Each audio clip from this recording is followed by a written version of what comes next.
Mga K-drama fans saan mang sulok ng mundo, check-in tayo. Comment mo muna kung taga saan ka bago magsimula ang kwento. Itong pangit na girl, nagtatrabaho siya bilang waitress sa isang bar. Napangitan ng customer sa kanya, kaya nagsalita siya ng masasakit at kinumpara pa siya sa isa pang magandang waitress, si Haya Jin. Kahit sa loob-loob niya sobrang naaawa siya sa sarili niya, pilit pa rin siyang ngumingiti sa mga customer. Pagkatapos ng work, mabilis na tumakbo si Hya Jin papunta sa birthday party ng best friend niya. Kahit pangit siya, yung best friend niya ay isang magandang, hot na girl.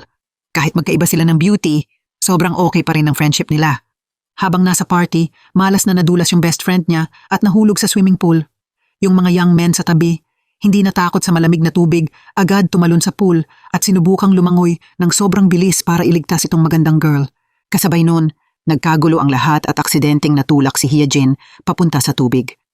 Kahit nag-struggle siya at palubog ng palubog, wala pa ring pumansin. Buti na lang, hindi malalim yung pool kaya nakalabas si Hya Jin mag-isa. Nung nakita niya yung magandang best friend niya na si Hari na tinutulungan ng lahat papunta sa gilid, naging okay na rin si Hya Jin at umakyat na rin mag-isa. Sanay na siya na parang invisible siya sa paningin ng mga tao pero babae pa rin siya kaya nalungkot pa rin siya. Tahimik na umalis si Hya Jin sa party. Lutang siya habang naglalakad pa uwi. Malungkot siya pero hindi siya makaiyak. Wala rin siyang beauty, kaya sobrang hirap sa work at sa life pero walang nakakaalam ng past niya. Yun ay, dati sobrang ganda niyang girl at mahal ng maraming tao. Siya rin ang first love sa pangarap ng maraming boys. Nung nasa middle school siya, si Hya Jin ang pinakamagandang girl sa school pero hindi siya naging mayabang. Nung araw na yun, may bagong boy na lumipat sa class nila pero dahil chubby siya, ginawa siyang katatawanan ng buong class. Pero si Hya Jin lang ang hindi natuwa para sa kanya.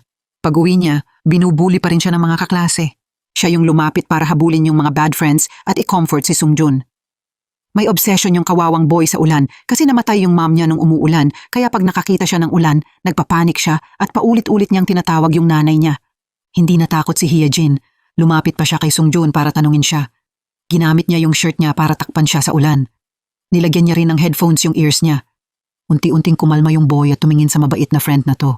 Sinabi niya na poprotektahan niya siya kahit ano pa mangyari. At ganun, mabilis silang naging close. Pero kailangan pa rin nilang maghiwalay kasi kailangan sumunod si Sungjun sa dad niya para tumira sa ibang bansa. Bago umalis, nilakas loob niya na halikan si Hya Jin at nangakong magkikita ulit sila. Yung promise na yun, malapit nang matupad makalipas ang 20 taon. Noong araw na yun, kakaranas lang ni Hya Jin ng sobrang bad day sa company. Sa umaga, late na siya para sa interview.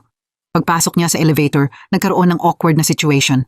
Kitang-kita na siya yung nauna pumasok pero may isa pang magandang girl na pumasok after kaya nag-report yung elevator na overload. Pero nagkunwari lang yung girl na wala siyang pakialam. Walang nagsalita. Napilitan si Hya Jin na siya na lang ang lumabas ng elevator. Pero biglang, yung magandang girl naman ang naitulak palabas ng isang anonymous na tao. Tapos tinawag niya si Hya Jin. Kaya umabot siya sa interview on time. Maraming tinanong ang interviewer tungkol sa experience niya, pero bakit hindi siya tumatagal sa kahit anong work ng lampas 3 buwan? Hindi nagdalawang isip si Hya Jin na sumagot agad kasi naaresto yung boss niya ng pulis kaya biglang nalugi at nag-bankrupt yung company. Yung honest niyang sagot, pinagtawanan siya ng ibang candidates. Wala ring magawa yung interviewer. Wala pa raw result yung email report pero alam na rin ni Hya Jin yung magiging resulta. Pero nung gabing yun, naghihintay pa rin siya ng response email. Nakuha niya yung email na parang galing kay Sungjun, yung dati niyang chubby friend. Dahil sa unexpected na reply na yon, masaya si Hya Jin buong gabi. Kinabukasan ng gabi, excited siyang tumakbo papunta sa meeting place. Nakita niya yung isang matabang lalaki na nakaupo sa chair habang kumakain. Masayang tumakbo si Hya Jin at tinapik yung balikat ng matabang guy para tawagin yung pangalan ng friend niya. Tapos hinawakan niya yung kamay nito at sinabi na wala siyang pinagbago. Pero tiningnan siya ng matabang guy nang may duda. Tinanong niya kung sino siya at kung magkakilala ba sila. Dito na na-realize ni Hya Jin na mali pala yung tao. Tumunog yung phone niya, si Sungjun yung tumawag. Kasabay nun, may isang gwapong lalaki na lumitaw sa harap niya na sumasagot din ng phone. Ang ikinagulat ni Hya Jin, lahat ng sinasabi niya tugma sa boses na naririnig niya sa phone. Yung matabang friend na kilala niyang si Sungjun, grabe yung transformation kaya sobrang shocked siya. Parang nagyelo yung buong katawan niya sa kinatatayuan niya. Kumakaway yung gwapong guy sa kanya. Hindi ba siya nakilala? Pero biglang lumampas lang siya sa kanya. Lumapit siya para batiin yung magandang girl sa likod niya. Hindi niya siya nakilala kasi si Hya Jin dati ay isang beauty na minahal ng libu-libong tao. Paano na lang siya magiging ganitong pangit na duckling na may kulot na buhok na napapa-withdraw siya at wala siyang lakas ng loob na tawagin si Sungjun? Nagtago si Hyejin sa isang sulok at pinanood si Sungjun. Litong-lito siya at nung mali na yung taong nakilala ni Sungjun, umuwi si Hyejin na lutang pa rin. Nung sakto namang nakasalubong niya yung best friend niya na si Harry, napansin niya na parang malungkot ito. Matagal na silang magkasama ni Harry kaya naiintindihan din nito yung problema. Sinabi ni Hyejin na hindi na siya worthy kay Sungjun. Sa memory niya, lagi siyang magandang student kaya kung magpakita siya ngayon sa ganitong pangit na itsura, sobrang madi-disappoint siya. Kahit anong payo ni Harry kay Hyejin para hindi na siya mag-shrink sa sarili niya, wala pa rin. Kahit anong advice ni Harry, patuloy pa rin si Hyejin sa pag-withdraw at pagmamaliit sa sarili. Pero hindi niya kayang paghintayin si Sungjun ng matagal, kaya may naisip siyang bold na idea. Pinakiusapan niya yung mayaman at magandang si Harry na magpanggap bilang si Hyejin para makipagkita kay Sungjun. Hindi na masyadong nag-isip si Harry. Confident siyang lumapit kay Sungjun para batiin siya. Pagtingin ni Sungjun sa magandang girl, ngumiti siya at tinawag yung pangalan ni Hyejin tapos niyakap niya siya ng sobrang close. Sa moment na yun, si Hyejin, malayo lang talaga siyang nakatayo at nakatingin sa kanila na kinakabahan. Malungkot ang mata niya habang sinundan niya silang dalawa papunta sa restaurant. Nakadikit yung loving eyes ni Sungjun kay Harry kasi akala niya si Hyejin siya kaya nahiya si Harry. Nagsimula siyang magtanong tungkol sa current work ni Harry pero napredict na ni Hyejin yung mga tanong na to kaya tinuruan niya si Harry kung paano sumagot. Kaya si Harry uulit-ulitin na lang niya yung mga bagay na kabisado niya. Pero may mga tanong din na hindi kasama sa plano. Hindi alam ni Harry kung paano sasagot. Sobrang nag-aalala si Hyejin sa likod niya. Paulit-ulit niyang ginagamit yung body language niya para turuan si Harry kung paano sasagot pero hindi gets ng friend niya. Kaya yung sagot ni Harry medyo putol-putol at magulo. Pero hindi pa rin napansin ni Sungjun na may mali. Dahil sa tuloy-tuloy na support ni Hyejin, nasagot ni Harry ng tama lahat ng childhood stories na silang dalawa lang ni Sungjun ang nakakaalam. Sincere niyang pinasalamatan si Hyejin sa pagdala ng liwanag sa madilim niyang buhay. Pinasalamatan niya siya dahil hindi siya iniwan at tinulungan niya siyang magkaroon ulit ng pag-asa sa buhay. Sinabi niya yon kay Harry pero si Hyejin sa likod niya, sobrang na-touch. Para sa kanya, malaking comfort yon. Pagkatapos kumain, ginawa ni Harry yung sinabi ni Hyejin. Sinabi niya na bukas kailangan na niyang pumunta sa ibang bansa para mag-aral at hindi na niya makikita si Sungjun. Na-disappoint si Sungjun nung narinig yun. Yung first love niya, ilang oras pa lang nilang nagkikita tapos kailangan na agad maghiwalay kaya hindi niya matanggap. Natapos na ni Harry yung task niya. Tatakbo na sana siya palayo pero tinawag siya pabalik ni Sungjun. Gusto niya maghintay siya ng 5 minuto. Tumakbo siya papunta sa store para bumili ng something. Maingat niya itong binalot sa gift box at ibinigay kay Harry. Pinunasan ni Sungjun yung kamay niya at gusto niyang makipagkamay sa first love niya sa huling beses. Bigla niya siyang niyakap ng mahigpit, ayaw niyang bumitaw. Habang si Hyejin, malungkot na nakatingin sa kanila mula sa sulok. Pag-uwi sa bahay, binuksan ni Harry yung gift box na binigay ni Sungjun. Payong yun. Hindi nagulat si Hyejin, alam niya yung meaning ng payong. Kaya sinabi niya kay Harry na nung maliit pa siya, ginamit niya yung raincoat niya para takpan siya sa ulan at nangako siya na magiging payong na poprotekta kay Sungjun. Siguro ngayon si Sungjun naman ang gustong maging taong magpoprotekta sa kanya pero hindi na niya kayang tanggapin yung happiness na yun. Bumalik si Hyejin sa computer at nag-hesitate ng matagal pero pinili pa rin niyang i-delete yung email ni Sungjun. Parang binura rin niya siya sa maikling memory niya ngayong araw. Kinabukasan ng umaga, nagising si Hyejin at binuksan yung phone niya at nalaman niyang pumasa siya sa interview. Ngayon, hindi na siya useless na tao. Dinala niya yung pride na yun sa company at naghanda siyang ibigay ang lahat. Pero pagdating niya sa company, sobrang nagulat siya kasi nalaman niya na yung deputy editor na makakasama niya ng matagal ay si Sungjun. Kapag nag-connect na ang fate, imposible nang makatakas. Sobrang gulat si Hyejin kaya tinakpan niya yung bibig niya at sinubukan niyang magtago sa labas para iwas sa tingin ni Sungjun. Tapos palihim siyang bumalik parang magnanakaw at lumingon sa kanya sa pamamagitan ng glass door. Kahit hindi siya nakilala, pag nakita niya pa rin siya, nagugulat pa rin siya. Tumalikod siya at tumakbo palayo. Sa wakas, nakatakbo siya papasok sa elevator at muntik na siyang atakihin sa puso kasi yung tao sa loob ay si Sungjun. Dahil sobrang panik siya kanina, mali yung taong tiningnan niya. Sa time na to, biglang pinatay ng elevator yung ilaw sandali, tapos tumigil ito, kaya nanginig si Hyejin sa takot at kumatok sa pinto ng panik. Nainis si Sungjun at hinila siya pabalik, kinuha yung name tag niya at binasa ng malakas ang pangalang Hyejin. Akala niya nakilala siya, pero gusto lang pala niyang kumalma siya at inisip lang niya na kapangalan niya.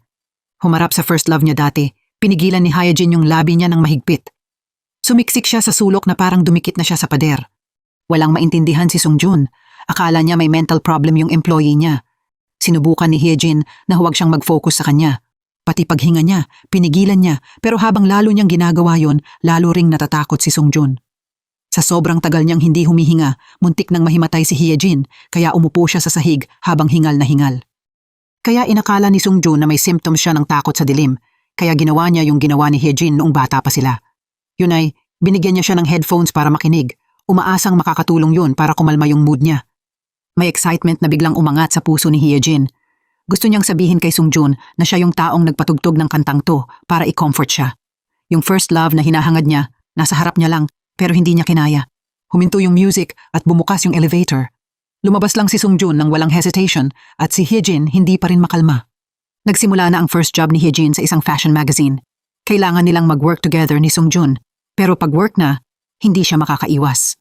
Masiglang pinunasan ni Hyejin yung pawis ng model nang hindi niya napapansin na nadudumihan ng shoe prints niya yung shooting floor.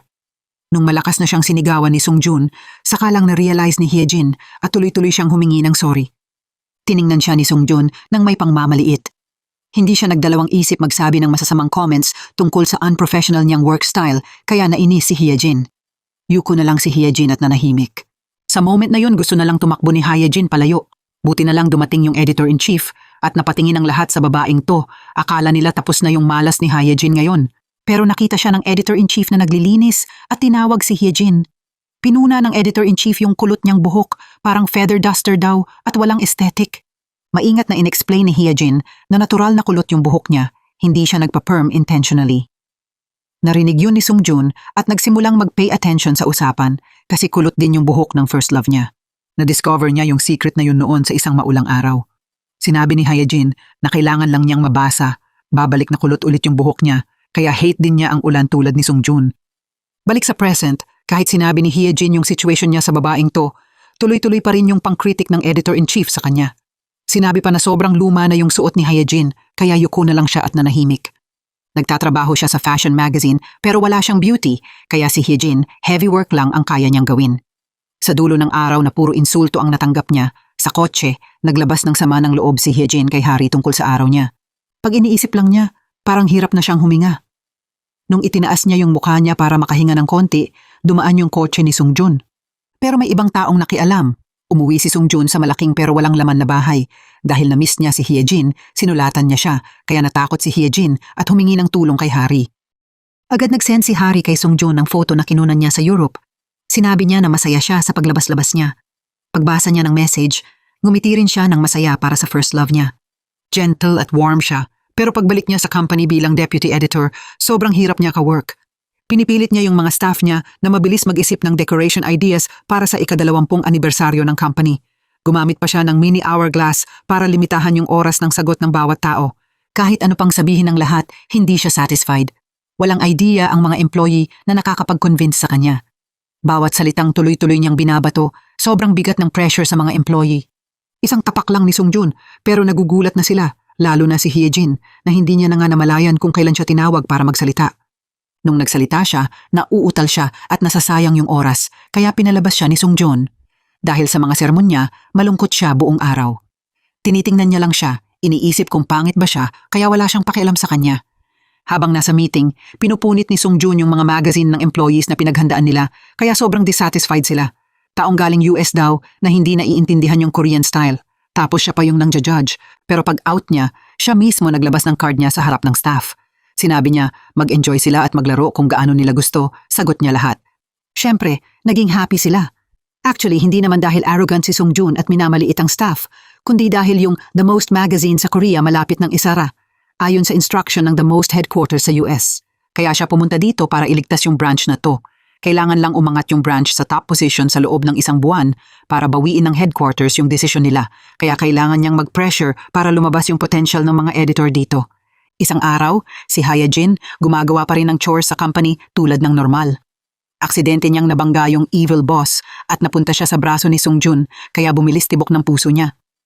Nauutal siyang nagpasalamat pero nung nakita niyang hindi pa siya nakakatayo, binitawan ni Sungjun yung kamay niya kaya bumagsak siya sa sahig. Sinabi pa niya na may problema siya sa utak at mata tapos umalis siya at pumasok sa elevator. Nagdesisyon si Hyejin na hindi na siya magtitiis. Nakuha niya yung posisyon na to.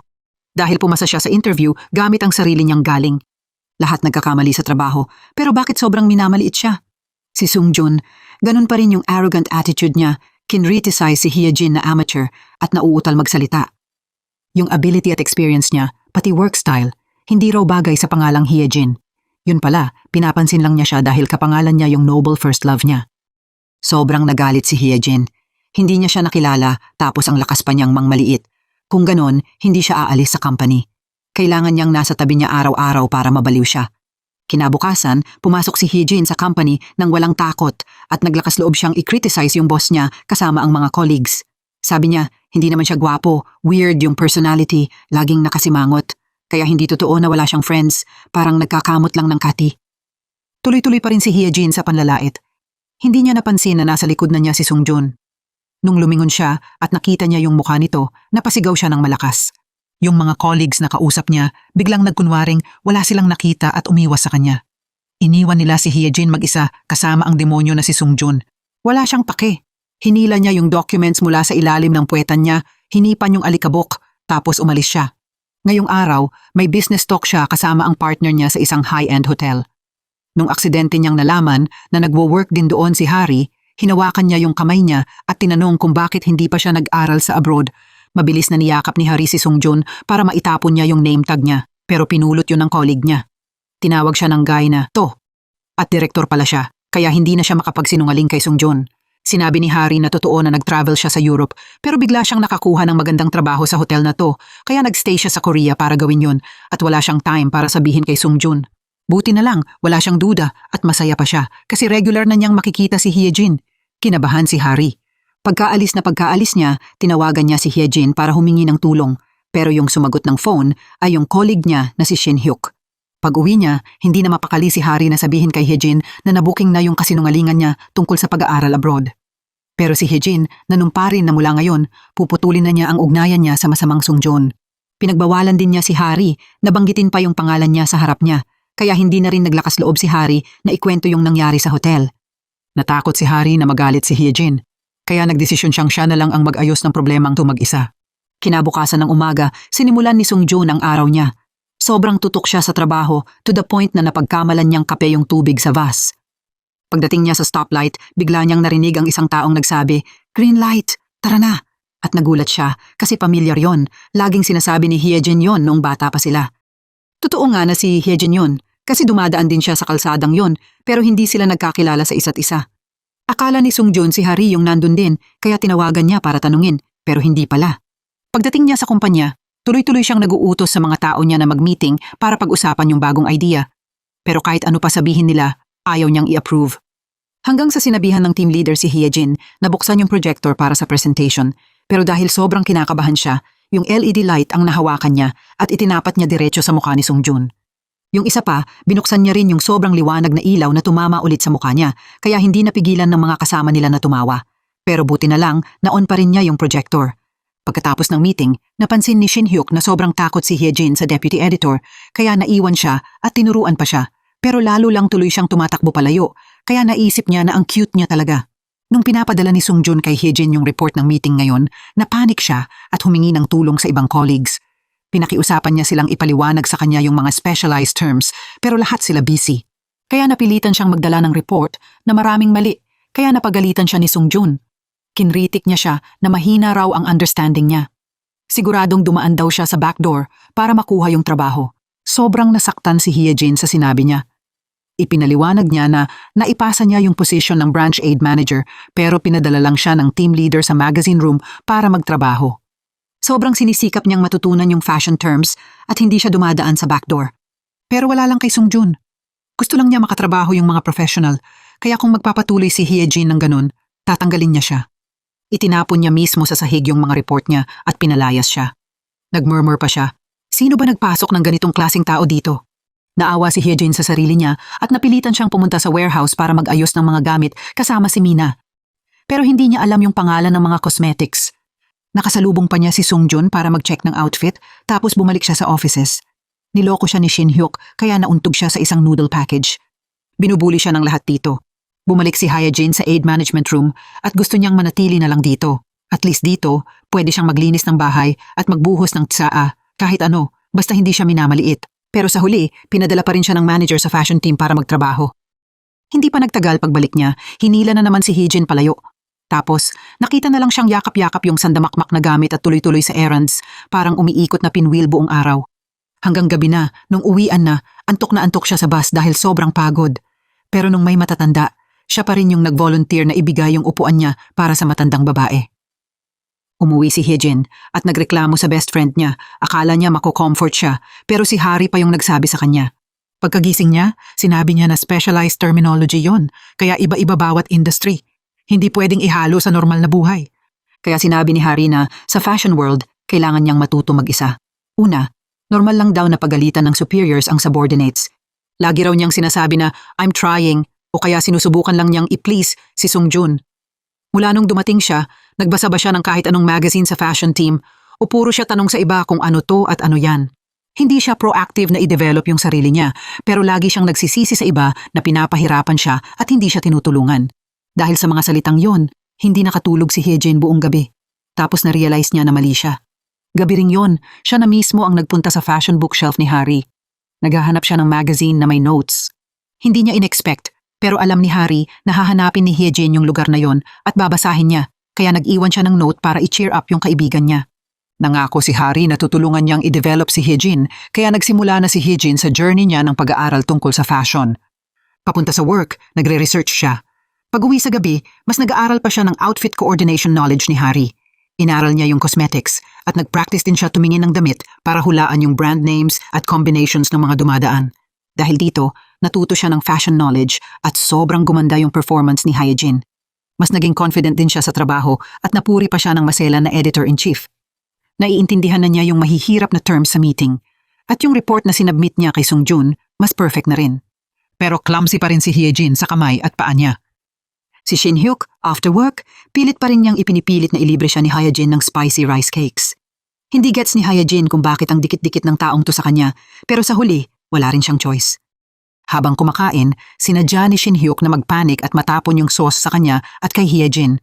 Gusto niyang ipakita na hindi lang siya yung clumsy, kaya wag siya masyadong malungkot. Dahil busy siya sa pagpupunas ng sauce sa shirt niya, hindi napansin ni Hyejin na tumutunog yung phone niya. Yun pala, kailangan umuwi si Hari para i-celebrate yung birthday ng tatay niya. Bahay nga yon, pero siya yung pinakamalamig na lugar para sa kanya kasi patay na yung mama niya at nag-asawa ulit yung tatay niya. Hindi maayos yung relasyon ng stepmother at anak ng asawa. Sinisiraan ng stepmother yung biological mother ni Hari, kaya hindi niya napigilang pagalitan yung stepmother niya na parang taong walang respeto. Pero ang mas nagpasakit kay Hari, hindi pinakinggan ng tatay niya yung paliwanag niya at sinampal siya, tapos pinilit siyang mag-sorry sa stepmother niya. Disappointed siya, nagsabi na lang siya ng sorry, tapos umalis. Lumabas siya at tinawagan si Hyejin. Umaasang makikinig yung best friend niya sa pag-iyak niya, pero wala siyang nakuha ni isang reply ngayong gabi. May date rin si Hari kay Sungjun para tapusin na yung sa kanila, pero sobrang gulo at lungkot niya, kaya mag-isa siyang uminom. Matagal nang nasa meeting place si Sungjun. Tinawagan niya si Hari at nalaman niyang nasa bar siya, kaya dali-dali siyang pumunta doon. Nakita niyang ginugulo siya ng isang lalaki, kaya sinugod niya at pinigilan yung lalaki. Pinagalitan niya si Hari na flirtatious daw, kaya sa sobrang inis ni Hari, binasag niya yung isang pinya sa ulo ng lalaking yon. Pagkatapos ng gulo, nasugatan yung ulo ng lalaki. Nagasgas yung kamay ni Hari. Yung noo ni Sungjun, medyo nasaktan din kasi tinamaan siya kanina ng ashtray ng isa pang lalaki. Sobrang nag-guilty si Hari na nasaktan siya dahil sa kanya, pero mas worried si Sungjun sa kanya. Na-receive ni Hyejin yung text message at dali-dali siyang pumunta sa bar, pero sakto ring oras yon na dinala na ni Sungjun si Hari sa hospital para magpa-bandage. Nag-effort pa siya na dumaan sa convenience store para bumili ng cotton swabs, tapos dinala niya si Hari para kumain ng dati nilang paboritong ulam. Kahit wala siyang memories, sobrang sarap talaga ng pagkain na yon. Narinig niya si Sungjun na nagkukwento tungkol sa pangit na past niya at yung saya niya nung lumitaw si Hyejin. Dahil doon, ayaw ni Hari putulin yung relasyon nila ngayong araw. Dahil sa kanya, nasaktan siya, kaya sa ngayon, wala muna siyang sinabi tungkol sa breakup. At simula rin ngayong gabi, medyo kinikilig na si Hari sa pagiging mabait sa kanya ni Sungjun. Maaga kinabukasan, pumunta si Sungjun sa usual niyang shop para bumili ng kape. This time, maingat yung waiter na bawiin muna yung vase ng flowers bago siya uminom. Paalis na sana si Sungjun nang bigla niyang nakita yung diary ni Hyejin. Kasi naiwan pala yun sa shop ng mas batang kapatid ni Hyejin. Pero sakto, nung time na yon, dumating din si Hyejin para makipagkita sa kapatid niya. Yung kapatid niya, may same beauty tulad niya nung bata pa siya, kaya natulala si Sungjun, parang nakita niya ulit yung first love niya. At yung notebook na yon, notebook din talaga ng kapatid niya. Tumayo si Hyejin sa harap niya, hinihingi pabalik yung notebook, tapos tinaas ni Sungjun yung kamay niya para makipagkilala sa kapatid niya. Natakot si Hyejin at tumalikod tapos tumakbo palayo. Paglabas, nag-risk siya na tawagan si Sungjun at sabihin na urgently hinahanap siya ng editor-in-chief para bumalik sa company. Ganun niya siya napaalis. Sa totoo lang, hindi si Sungjun yung nagtatampo kay Hyejin dahil pangit siya, kundi ganun talaga siya magsimangot sa lahat. Yung magazines na ginawa ng editors, pati ng team leader mismo, kahit maliit lang yung mistake o hindi ganun ka-groundbreaking, tinatapon ni Sungjun. Mabait lang siya sa taong tingin niya ay first love niya. Papunta sa work, nakita niya yung magandang langit, kaya huminto siya para kumuha ng picture at sinend kay Harry, sabay tanong din tungkol sa sugat niya. Nakaka-comfort to sa puso ng isang lonely na girl tulad ni Harry. Kasabay nito, sa company, gusto rin sana ni Hyejin mag-picture ng sky, pero pinigilan siya ni Shin Hyuk. Gusto niyang mapalapit sa kanya. Simula nung moment sa bus na nakita niyang nagbigay siya ng upuan sa matanda, binaliwala niya yung itsura niya at tiningnan yung inner beauty ni Hyejin at nagustuhan niya siya. Gabi na, pag-uwi, iniisip pa rin ni Hyejin yung sinabi ng editor-in-chief na kailangan niyang baguhin yung itsura niya, kaya nagplano siyang mag-prepare ng konti. Yung nangyari pagdating sa company kinabukasan, sobrang nagulat si Sungjun. Ngayon, yung fashion team, inassign ni Sungjun na maging driver niya, ihahatid siya sa airport para sunduin yung partner. Walang gustong lumapit sa isang mahirap na boss, pero biglang nag-volunteer si Hyejin na siya na yung gagawa. Actually, trinitrip lang siya ni Shin Hyuk. Sabi niya may butas daw sa kilikili niya, kaya tinaas niya yung kamay niya para tignan. Eksaktong 4:00 ng hapon, sumakay si Sungjun sa kotse at umalis na yung kotse. Tumingala siya sa rearview mirror at nagulat. Tinanong niya, "May driver's license ka ba?" Confident na sagot ni Hyejin, naka-100 puntos daw siya sa theory, pero sa practical halos bumagsak, pero pumasa pa rin. Kahit inis siya sa boss na to, sinubukan pa rin niyang maghanap ng funny topic para magkwentuhan, pero ini-ignore lang siya, kaya sobrang nainis siya. Nagda-drive si Hyejin, pero hindi sinabi ni Sungjun kung aling airport, kaya dinala niya sa pinakamalayo. Nung napansin ni Sungjun, nasa highway na sila. One way, kung gusto nilang bumalik, kailangan mabilis silang makarating sa toll booth. Pero traffic jam yung daan sa harap. Ang hirap mag-invite ng sikat na artist. Pag na-miss nila ngayon, wala na silang second chance. Alam niya ang kasalanan niya, kaya mabilis bumaba si Hyejin sa kotse. Tumakbo siya papunta sa street vendor. Pinakiusapan niya na maging driver muna para ihatid si Sungjun sa airport at masundo muna yung tao. Bago pa makapag-isip si Sungjun, hinila ni Hyejin yung hat sa ulo niya tapos hinatak na siya nung taong yon. Yung magaling na salesman, sumingit-singit sa mahabang pila ng mga nakatenggang kotse at napalabas si Sungjun sa traffic jam. Pagdating ni Hyejin sa airport, okay na ang lahat. Mas kampante na rin siya. Pero galit pa rin si Sungjun at sinermonan siya dahil pabaya siya. Natigilan si Hyejin. Kita naman na kanina pa siya nagtatanong kung saan sila pupunta, pero ini-ignore lang siya ni Sungjun. Kaya hinarangan ni Hyejin yung car door ni Sungjun at sinigawan siya. Ayaw niya sa klase ng taong feeling mas superior tapos minamaliit na yung iba, tulad niya. Pagkasabi nun, sinara niya yung car door at bit-bit yung 2 malaking bag ng rice cakes tapos umuwi siya mag-isa. Hindi ganito yung first love niya, hindi siya selfish na tao. Sa gabi, inaya ni Hyejin si Harry mag-inom para maibsan yung lungkot niya. Hindi lang siya malungkot din si Harry. Ngayon, dumalaw yung tatay niya para mag-sorry sa sampal nung isang araw, pero pagkatapos nun, ine-expect niya si Harry na mag-open up sa stepmother niya kasi sensitive daw yung babae. Sabi niya, kung sobrang sensitive yung second wife ni Papa, paano naman ako? Tapos pinauwi niya yung tatay niya para kumain kasama yung pamilya niya. Mas warm pa daw yun kaysa kumain kasama yung spoiled na bata tulad niya. Balik sa fashion company, ang lakas ng ulan, parang mood din nila Hyejin at Harry ngayon. Accidentally, nakuha ni Hyejin yung payong na binigay ni Sungjun kay Harry sa harap niya, kaya nagulat siya pero inisip niya, coincidence lang. Napansin din ni Hyejin na may kakaiba, kaya nagmamadali siyang umalis. Nauna si Hyejin pumunta sa pub para maghintay sa best friend niya. Si Harry, hindi pa rin natatanggap yung text message pero nagbabad siya sa swimming pool para takasan yung reality. Pero sobrang bad pa rin ng mood na hindi niya mapigilan. Umabot sa point na nung nakita niya si Sungjun sa gym, wala na siyang pake. Pero iba si Sungjun. Napansin niyang malungkot siya, kaya iniwan niya yung gym at sumabay mag-drive kasama siya para papasukin siya sa loob. Dinala ni Sungjun si Harry sa park para maglaro ng badminton para mawala yung bad mood niya. Effective too at mas gumaan talaga pakiramdam niya. Tuloy-tuloy niyang inaalagaan si Harry, kaya unti-unti siyang naging attached sa kanya. Sa first time, nag-open up si Harry tungkol sa pangungulila niya sa mama niya. At ganun din yung pain ni Songjun, pero nalampasan niya yon dahil sa companionship ni Hyejin noon. Nabahala si Harry dahil dun. Samantala si Hyejin naman na-ghost. Yung kasama niya sa table, si Shin Hyuk. Kaka-out lang niya sa work. Sinuportahan niya yung baba niya gamit kamay, tapos tiningnan niya yung namumula at lasing na mukha ni Hyejin at ngumiti. Bigla niyang naisip na asarin siya para marinig lang siya magmura for fun. Lasing na lasing si Hyejin. Halos nasabi niya yung secret niya tungkol sa kanya at kay Songjun para malaman ni Shin Hyuk. Buti na lang, sobrang lasing siya kaya nakatulog siya at wala siyang nasabi. Kaya kinailangan siyang ihatid pa uwi ni Shin Hyuk. Sa daan, parang baka si Hyejin nababangga sa ibang tao. Tapos umupo siya sa lupa at nilabas lahat ng laman ng bulsa niya, tapos kinuha yung phone niya para tawagan si Songjun. Pagka-connect pa lang ng tawag, sinigawan ni Hyejin si Songjun at pinagalitan siya na masamang tao siya. Tapos sinabi niya na si Hyejin talaga siya, pero kalmado lang siya, walang gulat. Tinanong lang niya kung lasing ba siya at kung uuwi na ba siya agad. Kinabukasan, paggising, yakap ni Hyejin yung kama habang todo suka. Nalaman niya sa sinabi ni Harry kagabi na si Shin Hyuk yung naghatid sa kanya at sinuka-sukahan niya pa daw si Shin Hyuk. Pagkarinig nun, sobrang nahiya si Hyejin. Tapos bigla niyang napansin na naka-long pants yung magandang best friend niya ngayon. So kahapon pala, pinaalalahanan ni Songjun si Harry na malamig, kaya huwag magsuot ng maiksi kahit gusto niyang magmukhang maganda. Hindi siya nakinig sa tatay niya, pero sinunod niya yung sinabi ni Songjun. Pumasok si Hyejin sa work at malapit na siyang tumawid sa kalsada. Tiningnan niya yung phone niya at na-realize niyang natawagan niya si Songjun, kaya kinabahan siya baka may nasabi siya sa kanya. Pagkakita niya kay Shin Hyuk, agad niyang tinanong, may nasabi ba siya kahapon sa deputy editor? Si Shin Hyuk, mayabang, ayaw sumagot. Pinilit pa niya si Hyejin na bilhan siya ng 2 piraso ng kimbap bilang lagay. Saka lang niya sinabi na kahapon, minura niya yung deputy editor at tinawag na bastard, kaya kinuha niya yung phone at pinatay agad. Pagkarinig nun, nakahinga ng maluwag si Hyejin. Ang weird kasi kahit sinermonan niya si Songjun, binaliwala lang siya ni Songjun, sobrang iba sa usual niyang pagiging strict. Sa totoo lang, na-realize din ni Songjun yung mali niya.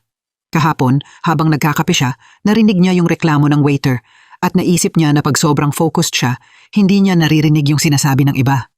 Kaya yung maling daan, kasalanan din niya, pero sinisi niya lahat kay Hyejin.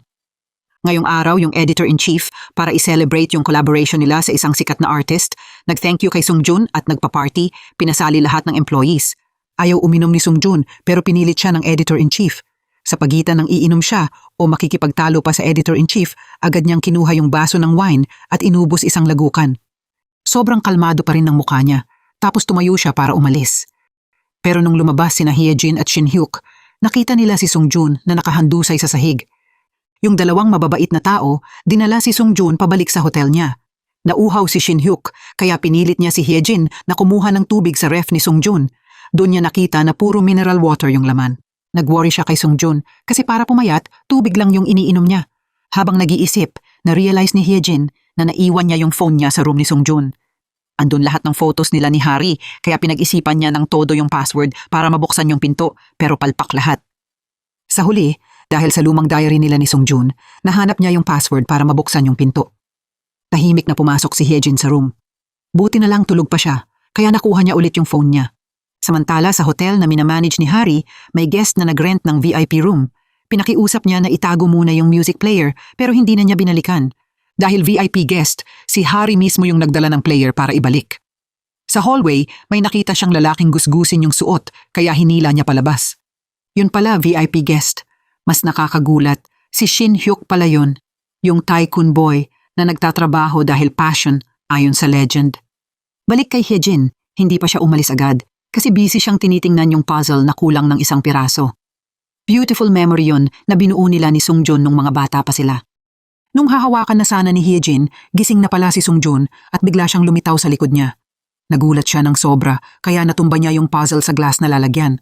Takot si Songjun na matapakan niya yung basag na salamin kaya hinila niya si Hyejin papasok sa yakap niya. Tinanong niya bakit siya nasa room niya. Binabasag daw ba niya yung gamit niya para makaganti sa nangyari nung isang araw sa airport. Sabi ni Hyejin, hindi. Tapos yumuko siya para pulutin yung kalat pero ayaw siyang pahawakin ni Songjun. Kahit sinabi ni Hyejin na sila ni Shin Hyuk yung naghatid sa kanya pauwi, hindi siya naniwala kasi ngayon 2 lang sila sa room. Wala ring silbi kahit ano pang sabihin. Wala nang choice si Hyejin kundi umalis muna. Pero paglabas niya, napansin niyang mali yung suot niyang sapatos. Sapatos ni Sung Jun yun. Kaya napilitan siyang bumalik. Pero sarado na yung pinto. Maya-maya, may tsinelas na nakasabit sa sanga ng puno na iniabot pabalik kay Hyejin. Binalik din niya yung sapatos kay Sung Jun, sobrang nahihiya. Sinabi pa niya, minura niya na nga siya, tapos isang baso lang ng wine, lasing na. Bigla niyang binuksan yung pinto at tinakot siya na gagawin daw niyang tumakbo siya ngayong araw. Ngayong araw, nagluluto yung parents ni Hyejin, kaya dumating si Harry para kumain. Turing ng pamilya nila kay Harry parang anak din.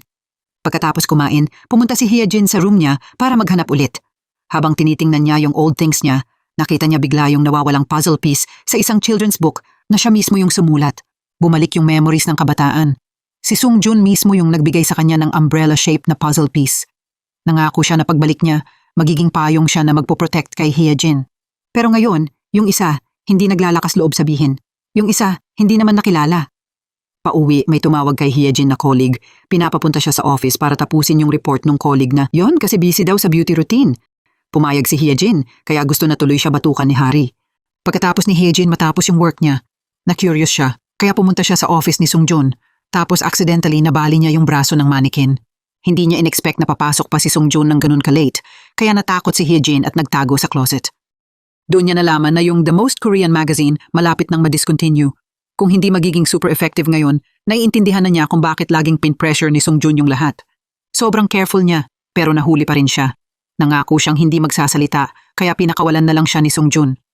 Tinitingnan niya yung stupid girl, pero hindi siya takot na ilabas nito yung secret. At hindi rin napansin ni Hyejin na nahulog niya yung puzzle piece sa tapat ng door ng office niya. Parang hindi rin alam ni Sung Jun. Pumunta si Sung Jun sa gym at nakita si Harry nakakatapos lang mag-training. Pero bigla niyang gusto pang magtagal kasama siya, kaya nagsinungaling siya na dumaan lang siya kasi hindi siya nag-car. Pagkatapos ng training, hinatid siya ni Harry pa uwi. Bago pumasok sa room niya, napansin ni Sung Jun na natanggal yung pilikmata ni Harry, kaya maingat niya itong pinulot para sa kanya. Pinaalala rin niya yung ginagawa nila nung bata, mag-wish, kaya napatawa si Harry pero nag-worry din siya. Pag-uwi, bigla siyang na-guilty kay Hyejin. Ginagamit ni Harry yung identity ni Hyejin para makasama yung first love niya. Kinabukasan, sabay pumasok sina Hyejin at Sung Jun. Familiar pa rin yung linyang, green light na tara. Pero ngayon, napapansin na niya presence ni Hyejin. Pagdating sa company, na-realize ni Hyejin na may nahulog siyang puzzle piece malapit sa office ni Sung Jun. Takot siyang makita niya, kaya kailangan niya mahanap agad. Una, gumapang siya sa sahig, kaya nagulat yung mga colleagues niya, pero natapakan na pala ni Sung Jun yung puzzle piece habang papasok sa office niya. Agad tumanggap si Hyejin ng delivery task. Tapos kunwari, nahulog yung penya para yumuko at pulutin, pero ang totoo, sinusubukan niyang kunin yung puzzle piece na nakadikit sa talampakan ng sapatos ni Sung Jun. Pero gumagalaw yung paa niya hanggang sa bigla siyang yumuko at nagulat si Hyejin. Pinalayas niya siya. Hindi siya lumabas hanggang tanghali. Tapos nung tumalikod siya, may puzzle piece na nalaglag. Mabilis na niyakap ni Shin Hyuk si Sung Jun at kinuha yung puzzle piece. Yun pala, kanina narinig ni Shin Hyuk si Hyejin na dinedescribe yung piece sa cleaning lady at kagabi, accidental din niyang narinig yung identity ng first love ni Hyejin, kaya tinulungan niya siyang itago. Para mag-thank you kay Hyejin dahil inaya niya si Shin Hyuk mag-barbecue, pumayag pa siya na maging sister-brother meet rolling sister. Habang nasa practice room si Harry at inaabangan yung pagdating ni Sung Jun, hindi niya alam kailan siya nagsimulang mag-focus sa kanya pero hindi siya dumating kaya umalis na lang siya. Pumunta siya sa convenience store para bumili ng gamit at accidentally nakasalubong si Shin Hyuk. Rich guy naman siya pero kulang pala yung pera niya pambayad sa instant noodles kaya si Harry na yung nagbayad. As an apology sa nangyari nung isang araw, inisip niya na homeless lang siya. Habang nakikita niya si Shin Hyuk na chill lang kumain, pinuna ni Harry. Pero na-realize niya na siya rin naman, kumakain din ng noodles na ganun, at napakomment pa siya kung gaano kasarap. Dito tumawag si Hyejin. Nagkasundo silang maglakad pa uwi ng sabay, iniisip nila na magkikita silang tatlo, pero bumalik na si Shin Hyuk sa hotel bago pa dumating si Hyejin. Bumalik na sa normal routine, pero si Harry hindi na siya maka-adjust. May lalaking nanliligaw sa kanya. Dati, yung ganong klase ng tao ang standard niya, pero ngayon, nandidiri na si Harry sa ganon. Gusto lang niya ng simple at sincere na love, yung sabay kumain at may napagkwekwentuhan, hindi yung mga lavish party na sinasabi ng lalaking to. Nakita lang niya yung silhouette ni Sung Jun sa daan, bumaba si Harry sa kotse para habulin siya, pero bigla niyang na-realize na impostor lang siya. Wala siyang karapatang mahalin siya. Malungkot siyang pumunta kay Shin Hyuk. Tinanong niya kung paano makalimutan yung taong hindi naman para sa kanya. Tapos, pinakiusapan niya si Shin Hyuk na magpanggap na fiancé niya at magpropose sa harap ng ibang lalaki para tigilan na siya ng lalaking yun. Pero nung gabing yun, naghintay sila ng sobrang tagal. Pero hindi pa rin dumating si Sung Jun kasi sa daan, naabutan siya ng car accident. Umuulan pa rin kaya natakot siya at naalala niya yung mama niya. Nagpanik siya at hindi niya makontrol yung kotse. Gusto lang ni Sung Jun bumaba at tumakbo ng sobrang bilis pero wala siyang lakas at bumagsak siya sa kalsada. Nasa malapit si Hyejin, sakay ng bus at sobrang nag-alala siya nung nakita niya to. Hindi niya inisip yung danger at tumakbo siya para kumuha ng raincoat para kay Sung Jun. Tuloy-tuloy din niyang ine-encourage si Sung Jun.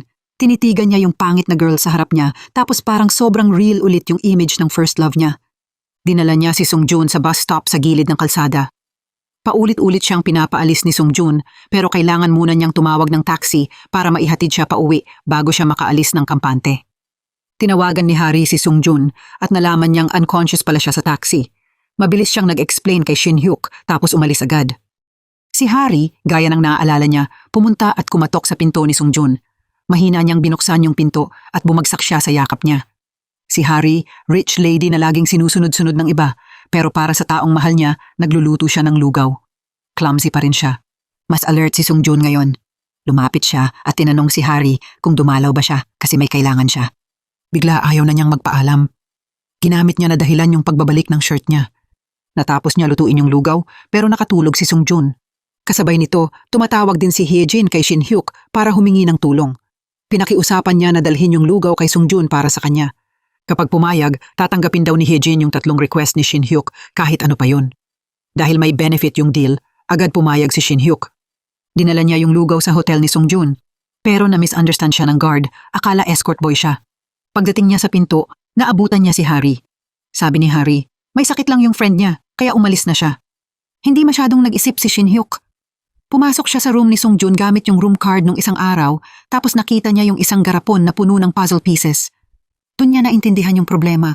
Habang nakikita si Sung Jun na nakakoma, sinabi ni Shin Hyuk yung totoong identity ni Hyejin. Tapos binuhos niya yung isang bowl ng lugaw na niluto ni Hari na punong-puno ng suka at pinalitan ng lugaw na pinadala ni Hyejin. Balak sana ni Shin Hyuk umuwi, pero nakita niyang sobrang taas ng lagnat ni Sung Jun, kaya napilitan siyang magstay at mag-alaga. Kinabukasan, paggising ni Sung Jun, nakita niyang may lalaki sa loob ng bahay at sobrang natakot siya. Sabi ni Shin Hyuk, si Hyejin daw ang nagpautos sa kanya na pumunta at alagaan si Sung Jun. Hindi raw siya basta ng break-in, at dahil sobrang nagmamadali siyang umalis, wala siyang dalang pamalit na damit, kaya hiniram muna niya yung underwear ni Sung Jun. Ibabalik niya rin daw agad. Pagkarinig nun, kinilabutan si Sung Jun. At oo, siya rin yung nagbigay kay Shin Hyuk nung underwear. Maya-maya, nag-text si Sung Jun kay Hari para mag-thank you sa bowl ng lugaw. Akala niya yun yung lugaw na niluto niya para sa kanya. Dahil nabasa si Hyejin sa ulan kasama si Sung Jun, nagkasakit siya sa work ngayon. Hindi maliit na bagay ang sipon. Bawat bahing niya, nagugulat yung mga co-workers niya. At si Sung Jun, pag tinitingnan siya, sobrang guilty siya. Kasi dahil sa kanya kaya nagkasipon si Hyejin, at kahapon, sinangga siya ni Hyejin sa ulan. Kaya pakiramdam niya kasama niya ulit yung first love niya. Tumakbo siya sa pharmacy para bumili ng gamot sa sipon, tapos bumalik sa company para dalhin sa desk ni Hyejin. Pero nung may dumaan, agad niyang itinago yung gamot, tapos umalis sa ibang lugar. Pinilit niyang i-keep yung image niyang cold at unapproachable na deputy editor. Nung nag-decide na siya ibigay yung gamot kay Hyejin, may nauna na pala. Hindi nagdalawang isip si Shin Hyuk na lagyan si Hyejin ng fever patch. Binigyan pa niya siya ng cute na cat mask. Hindi na mabigay ni Sung Jun yung gamot, kaya nainis siya at sinisi si Hyejin na hindi niya binigay yung report. Tapos sa inis, itinapon niya yung medicine bag. Tanghali, inaya ni Sung Jun si Hari kumain para mag-thank you sa lugaw pero umulan ulit. Doon niya na-discover na hindi pala takot si Hari sa ulan tulad ng first love niya. Sa totoo lang, gusto pa nga niya kasi nung bata siya, nakakapaglaro siya sa ulan kasama mama niya. May napansin si Hari na kakaiba kaya mabilis siyang nag-explain na nagbabago naman ang tao. Balik sa back office, oras na ng uwian gaya ng dati. Iniwan ng lahat yung work kay Hyejin at sanay na siyang binubuli kaya siya na yung gumawa ng lahat. Dahil may sipon siya at kailangan uminom ng gamot na binigay ni Shin Hyuk, hindi niya ma-open yung eyes niya kaya nakatulog siya. Nakita ni Sung Jun yung eksenang yon at bigla siyang tumakbo para tulungan siya. Nag-worry siya at pinatay niya yung tawag para hindi ma-disturb yung tulog ni Hyejin. May colleague pa sa company na hindi pa umuuwi tapos nakamask para mang-asar at manakot. Nagulat si Sung Jun at napaupo siya sa lap ni Hyejin. Nung na-realize niya, awkward siyang nag-explain at umalis. Siya mismo hindi niya maintindihan yung reaction niya kanina. Hindi lang yun, sinundan pa ni Sungjun si Hyejin pa uwi. Hindi siya mapakali nung nakita niyang antok na antok siya. Nung nakita niyang sumakay siya ng bus, sumakay din siya sa susunod at umupo sa tabi niya. Tahimik niyang hinayaan si Hyejin na sumandal sa balikat niya para matulog pero may dignity pa rin siya kaya tinakpan niya yung mukha niya ng dyaryo para hindi siya makilala. Habang hinihintay niyang bumaba si Hyejin, patago niya siyang tinitingnan ng konti. Actually, mula nung araw na umulan at tinulungan siya ni Hyejin, unti-unti niyang na-realize na sobrang familiar si Hyejin at unti-unti na rin siyang nagkakaroon ng feelings para sa kanya. Pagkasama niya si Hari, sobrang weird ng pakiramdam niya pero si Hari nahulog na sa kanya.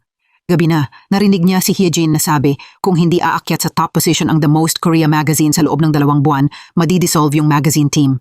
Dahil dun, babalik na rin si Sungjun sa Amerika. Sobrang lungkot ni Hari. Pumunta siya kay Shin Hyuk para maglabas ng sama ng loob. Hindi pa rin alam ni Shin Hyuk na si Sungjun yung lalaking mahal niya, kaya todo advice siya. Love, hindi niya kasalanan, kaya maging crazy na lang daw siya minsan para makuha yung love of her life. Dahil sa encouragement niya, nag-decide si Hari na sa natitirang 2 buwan, kailangan niyang ipanalo yung love para sa sarili niya. Habang nasa bahay, accidental niyang nakita yung nawawalang puzzle piece sa desk ng best friend niya. Naalala niya yung jigsaw puzzle story na kinwento dati ni Sungjun kay Hari. Mukhang nakaisip si Hari ng medyo selfish na plano para sa sarili niya, pero yung isip ni Sungjun, unti-unti nang napapabor kay Hyejin. Sa meeting, bigla na lang niya siyang tinitigan ng hindi namamalayan. Pero dito, biglang nag-iba yung takbo ng story. Pinakita ni Hari sa kanya yung nawawalang puzzle piece. In-identify pa niya yung sarili niya na siya raw yung nag-ingat nito ng ilang dekada. Baka yung tadhana nilang dalawa, nandun pa rin. Pagtingin ni Sungjun sa photo, napatahimik siya. Mahirap ipaliwanag yung feelings niya kay Hari, pero si Hari, mahal na mahal siya. Sa gabi, nag-date sila. Nahuli siya ng stepmother niya sa bathroom na gumagamit siya ng fake name. Tinakot siya ng stepmother niya gamit yung bagay na yon. Para protektahan yung love niya, unang beses binaba ni Hari yung pride niya, nakiusap siya sa stepmother niya na itago yung secret. Lalo tuloy naging curious yung stepmother niya, kaya siya na mismo yung bumati kay Sungjun. Kahit hindi niya inintroduce yung identity niya, lalo lang natakot si Hari. Sobrang naawa si Hari sa sarili niya. Gusto lang naman niya ng love, pero ang hirap magtago ng lahat. Nung gabing yon, niyakap niya yung una niya at pumasok sa room ni Hyejin. Gusto niyang matulog silang magkasama. Sobrang guilty siya kay Hyejin, pero gusto rin niya ng happiness para sa sarili niya. Gusto niya ng 2 buwang love relationship kay Sungjun, tapos papabalikin niya siya sa Amerika. Pagkatapos, magiging close friends pa rin sila ni Hyejin.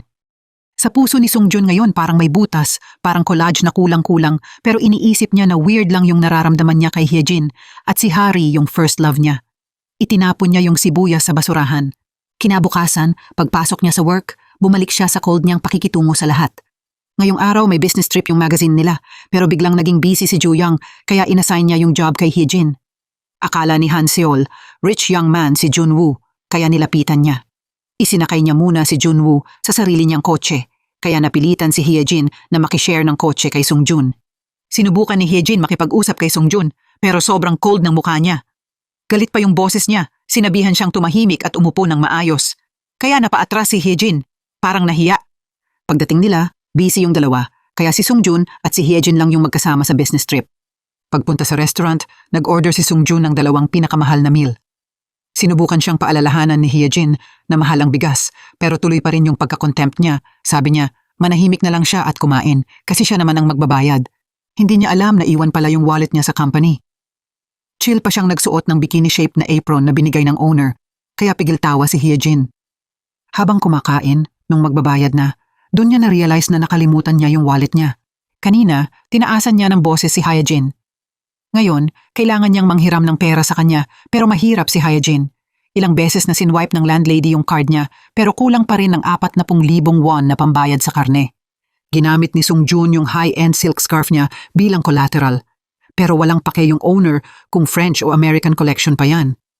40,000 won na cash lang ang kailangan niya. Tinawagan ni Sungjun si Han Seol, tinanong kung nandun na ba siya, pero sabi niya naliligaw siya. Sa totoo lang, gusto niya gumawa ng special moments kasama si Junwoo. Sa trip na to, sure daw siyang makukuha niya yung rich young man, pero hindi niya alam fake young master lang pala to. Tinawagan ni Hyejin si Hari, pero hindi sumagot. Tinawagan ulit niya si Shin Hyuk, pero si Juyang yung sumagot, kaya pinapaliwanag ni Hyejin sa boss yung nangyayari. Pero ayun, akala ni Joo Young scam yun, kaya tumanggi siyang mag-transfer ng pera. Nagalit yung landlady at hinasa yung kutsilyo niya. Alam nilang wala silang pambayad, kaya nagtrabaho sila sa kanya buong araw. Kaya mula sa isang pogi na deputy editor-in-chief, ngayon si Sung Joon kailangan magsuot ng purple pants at maayos na blue shirt para maglinis ng tae ng baka. Habang nagtatrabaho, accident na nagbanggaan sila at nahulog sa tae. Gusto na talagang umalis ni Sung Joon, pero yung bala na tingin ng landlady, hindi siya pinayagan. Kaya buong araw nagbanat sila ng buto ni Hyejin parang totoong farmers. Sa wakas, natapos din yung trabaho. Humiga sila sa kahoy para magpahinga. Ang ganda ng langit ngayon o baka dahil pagod na pagod sila, kaya mas ramdam nila na may meaning pa rin yung buhay. Biglang na-realize ni Hyejin na nawala yung employee card niya kanina. Nahulog pala niya sa ilalim ng tumpok ng tae nang hindi niya alam. Sabi ni Sung Joon, gagawa na lang daw niya siya ng bago, pero kay Hyejin, sobrang mahalaga yung first employee card niya sa magazine. Tumakbo siya sa barn para hanapin ulit, pero wala. Pero biglang si Sung Joon hawak niya yung card sa harap ng mukha niya. Tinitingnan niya siya na may worry at hindi niya kinaya. Mas malakas pa yun kaysa takot niya sa tae. Kaya siguro siya na yung nag-volunteer hanapin. Sa mga sinabi ng owner, dun lang na-realize ni Hyejin na yung angry boss na kinaiinisan niya, ang dami palang sinakripisyo para sa kanya. Kaya pauwi, nag-open up si Hyejin at sinabi niya kung bakit niya treasure yung card kasi yun yung unang card na nakasulat yung name niya bilang official employee ng malaking company. Sa kanya, wala lang yun, pero para kay Hyejin, achievement yun. Sinabi rin niya na yung bagay na may special meaning sa kanya ay yung collage na nabasag ni Hyejin. Para sa iba, puzzle lang yun na kulang yung last piece, pero para sa kanya, memory yun na mas mahalaga pa sa ginto. Sobrang na-touch si Hyejin, pero maya-maya, tinaas niya yung kamay niya para maningil ng compensation, kaya nagulat siya. 2 days and 1 night yung mission na to, pipili sila ng location para sa solo travel theme ng company. Tinawagan ni Shin Hyuk si Junwoo at nalaman niyang naliligaw sila ni Han Seol, kaya si Hyejin at si Sung Joon magkasama sa iisang place. Hindi niya ma-imagine yung scene na magiging intimate silang dalawa. Tinawagan ni Hari si Sung Joon at si Hyejin at nalaman niya yon. Bigla siyang nagselos at nag-alala. Dito, nag-uusap sina Hyejin at Sung Joon kung paano pipili ng direksyon at ano yung pakiramdam ng mag-solo travel. Biglang nasabi ni Hyejin ng eksakto kung ano yung nararamdaman niya pag solo siya. Lonely, at gusto niyang magsulat ng letter para sa importanteng tao. Doon nag-open up si Sung Joon tungkol sa time na mag-isa siya sa Amerika. Kahit binubuli siya, lumaban pa rin siya kasi may letter siyang natatanggap na support galing sa friend niya sa Korea. Pero isang araw, hindi na siya nakatanggap ng letter. Sobrang nasaktan siya ng matagal. Narinig yun ni Hyejin at natahimik siya. Ang hirap sabihin. Hindi na niya tinuloy yung topic at tumakbo na lang siya para maglaro sa beach.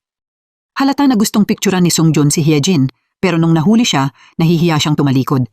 Tapos patago niya na lang siyang tiningnan mula sa malayo. Nung dalawa na silang kumakain, hindi niya namalayan kailan siya unti-unting nag-open up sa girl na dati minamaliit niya. Alam niya yung wooden puzzle at yung melody na silang dalawa lang ng first love niya ang may alam. Tuloy-tuloy silang nag-usap ng sobrang okay. Parang dalawang soulmates na nagkakilala ulit pagkatapos ng sobrang tagal. Hanggang late na ng gabi, kailangan pang paalalahanan sila ng staff na sarado na yung store, saka lang sila naalis sa sarili nilang mundo.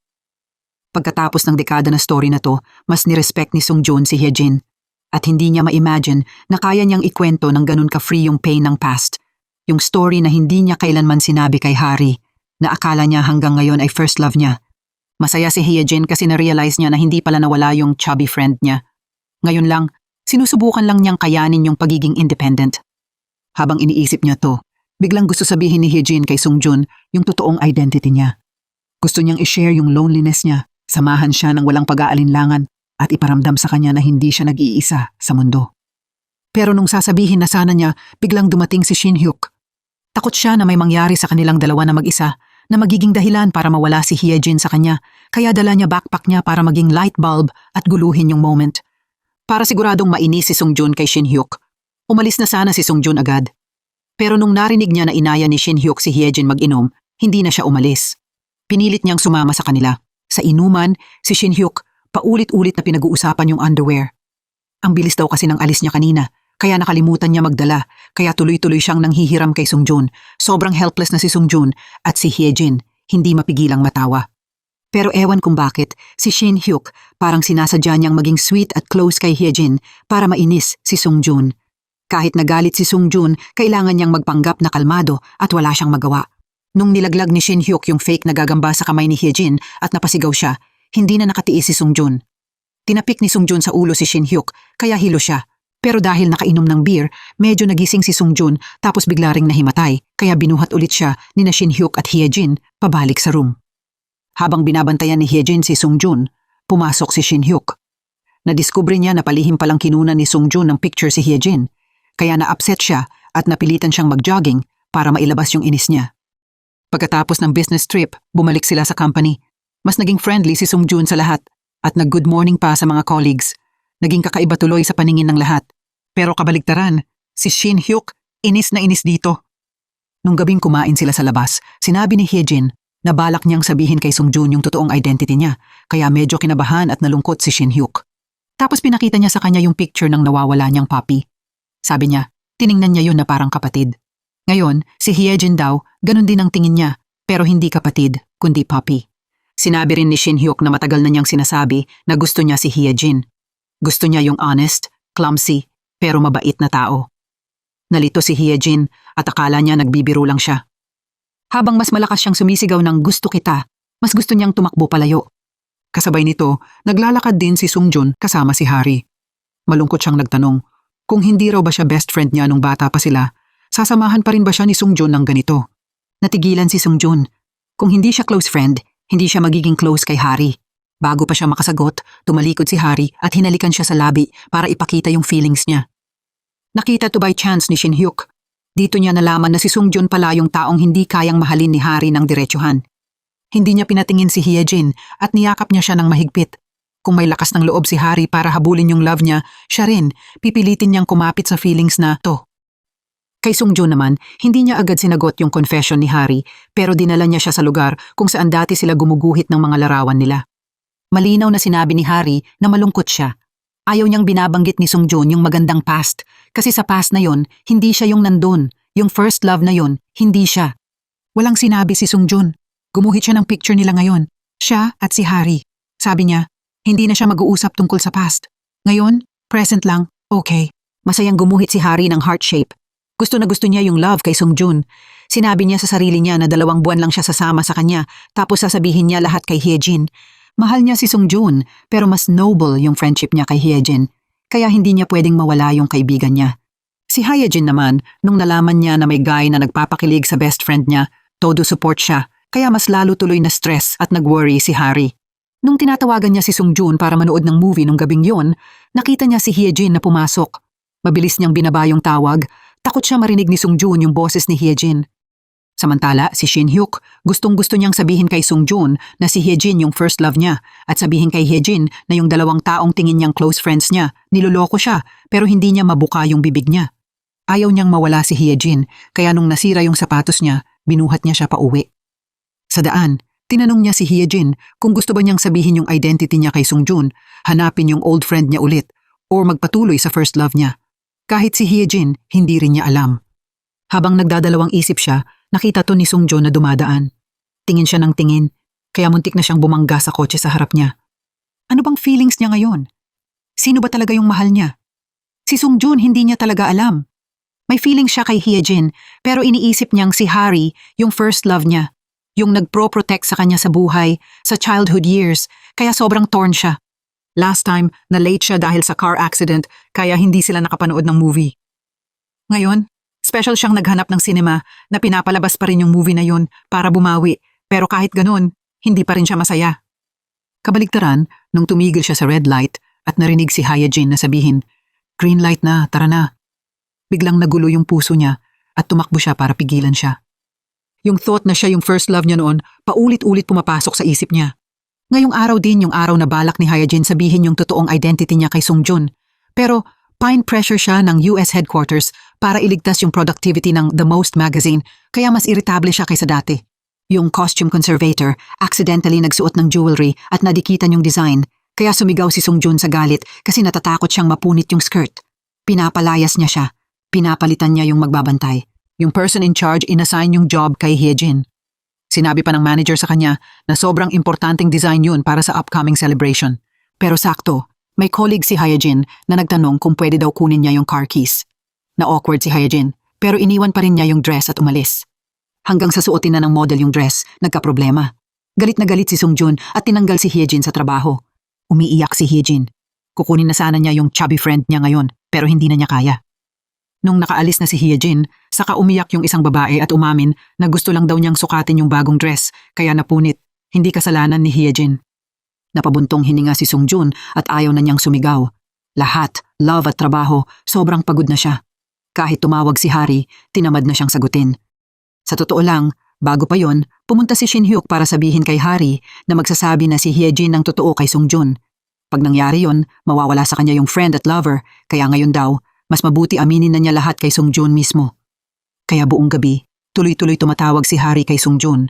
Balak niyang siya na mismo magsabi, pero hindi niya makontak. Tinawagan ni Hari si Hyejin.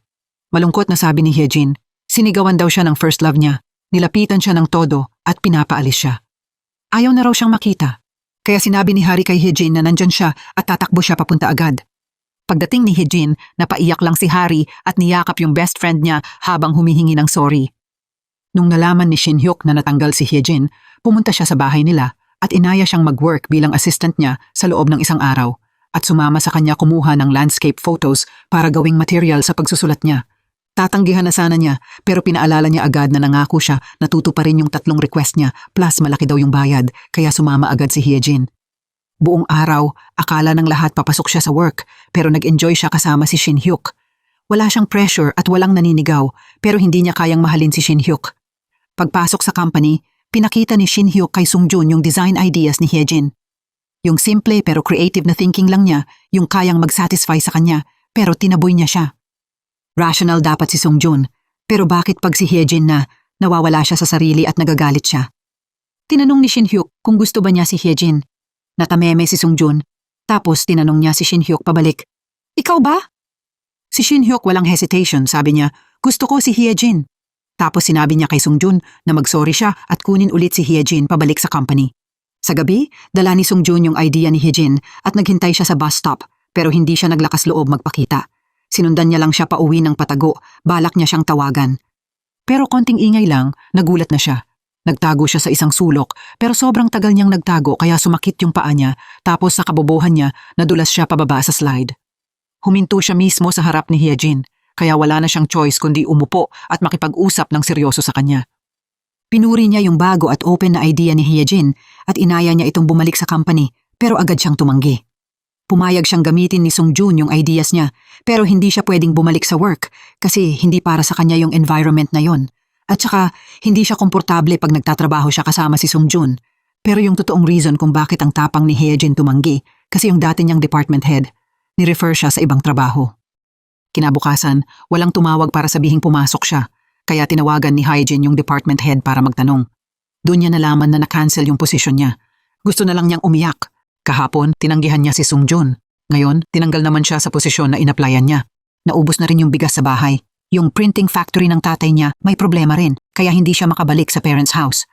Habang malungkot si Hyejin, sinabi ng communications manager na nagbago raw isip ng third party at tatanggapin na siya sa work.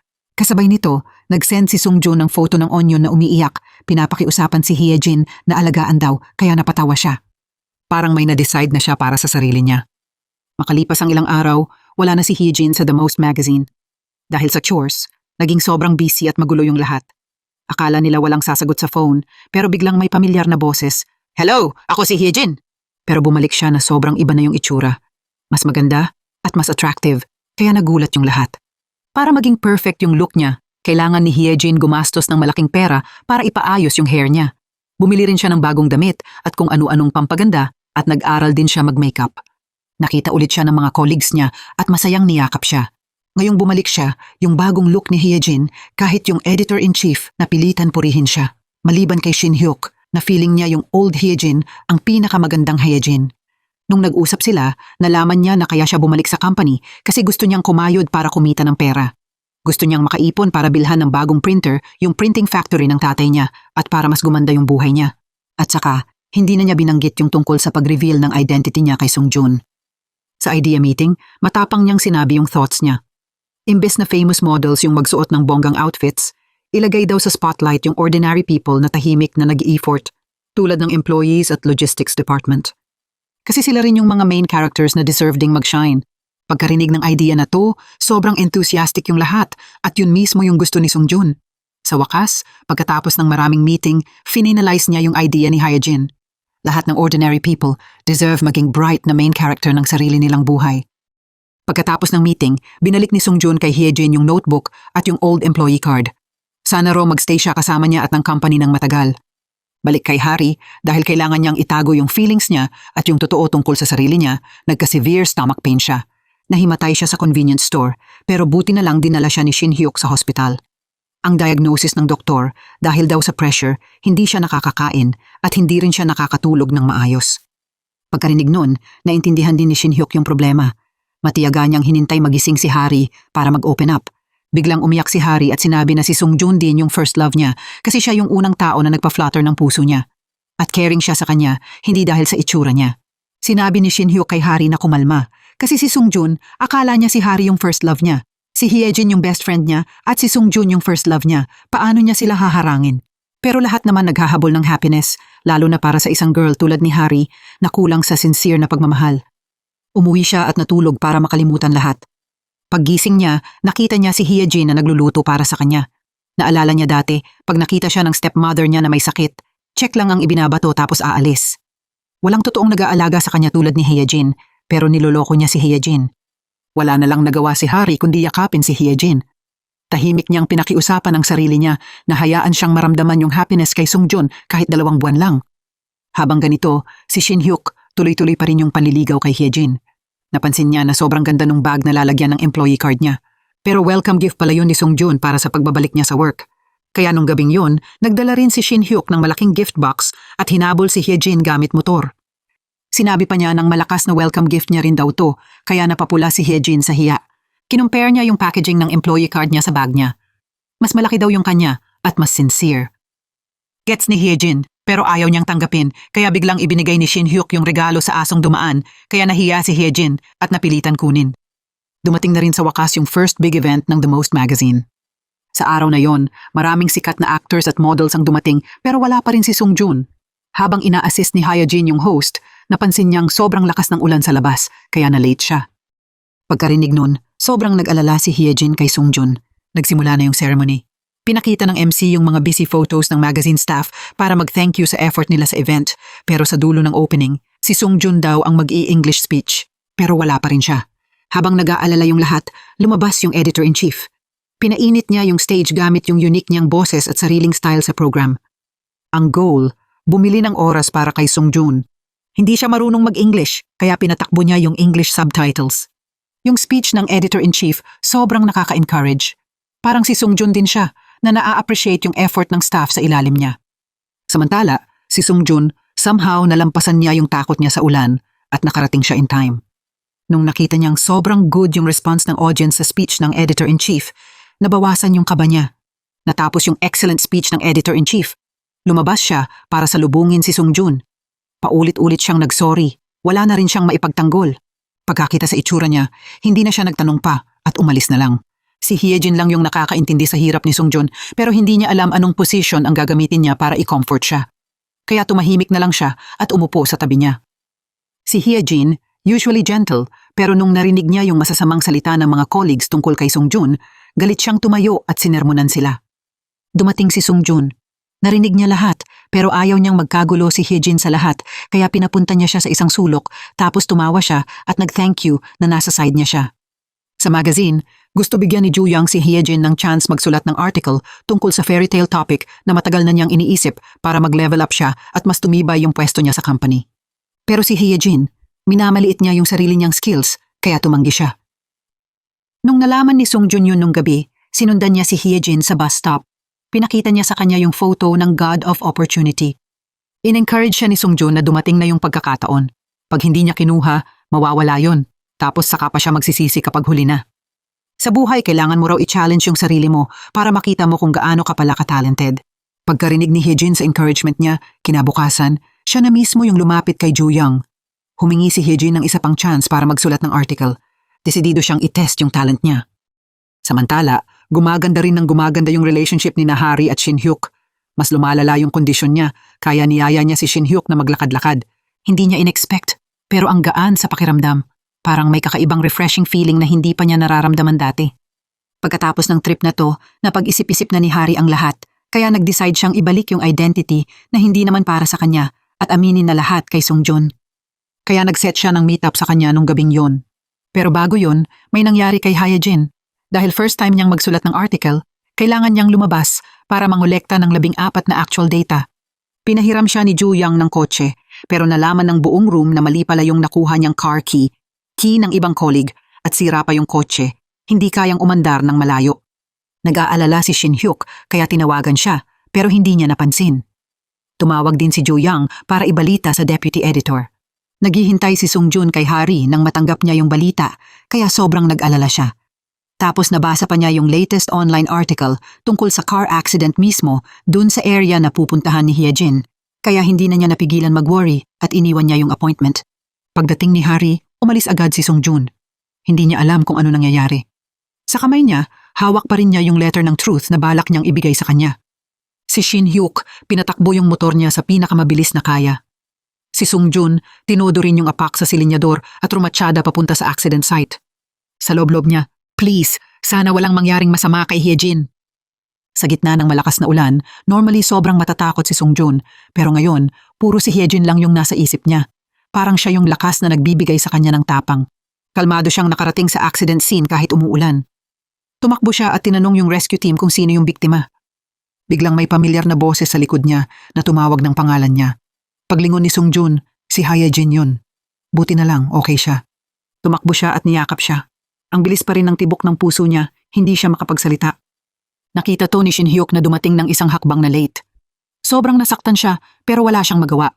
Yun pala, kanina yung kotse na minamaneho ni Hyejin, umuusok at hindi gumagana yung makina kaya kailangan niyang bumaba at maglakad para humanap ng tulong.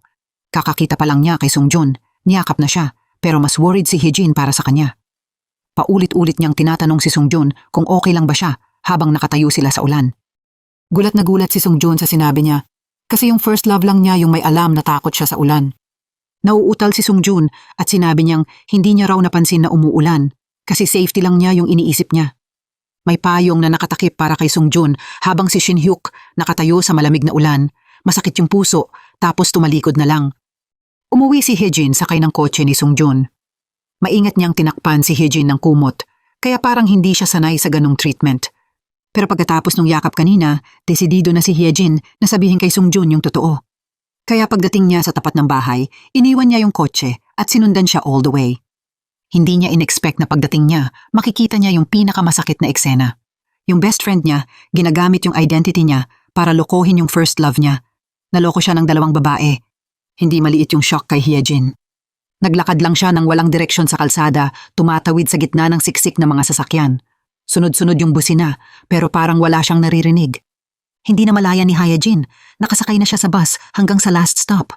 Nung sinabi ng driver na bumaba na siya, tumawag siya kay Shin Hyuk at tinanong, "Nasaan ako? Ano ba meaning ng buhay na to?"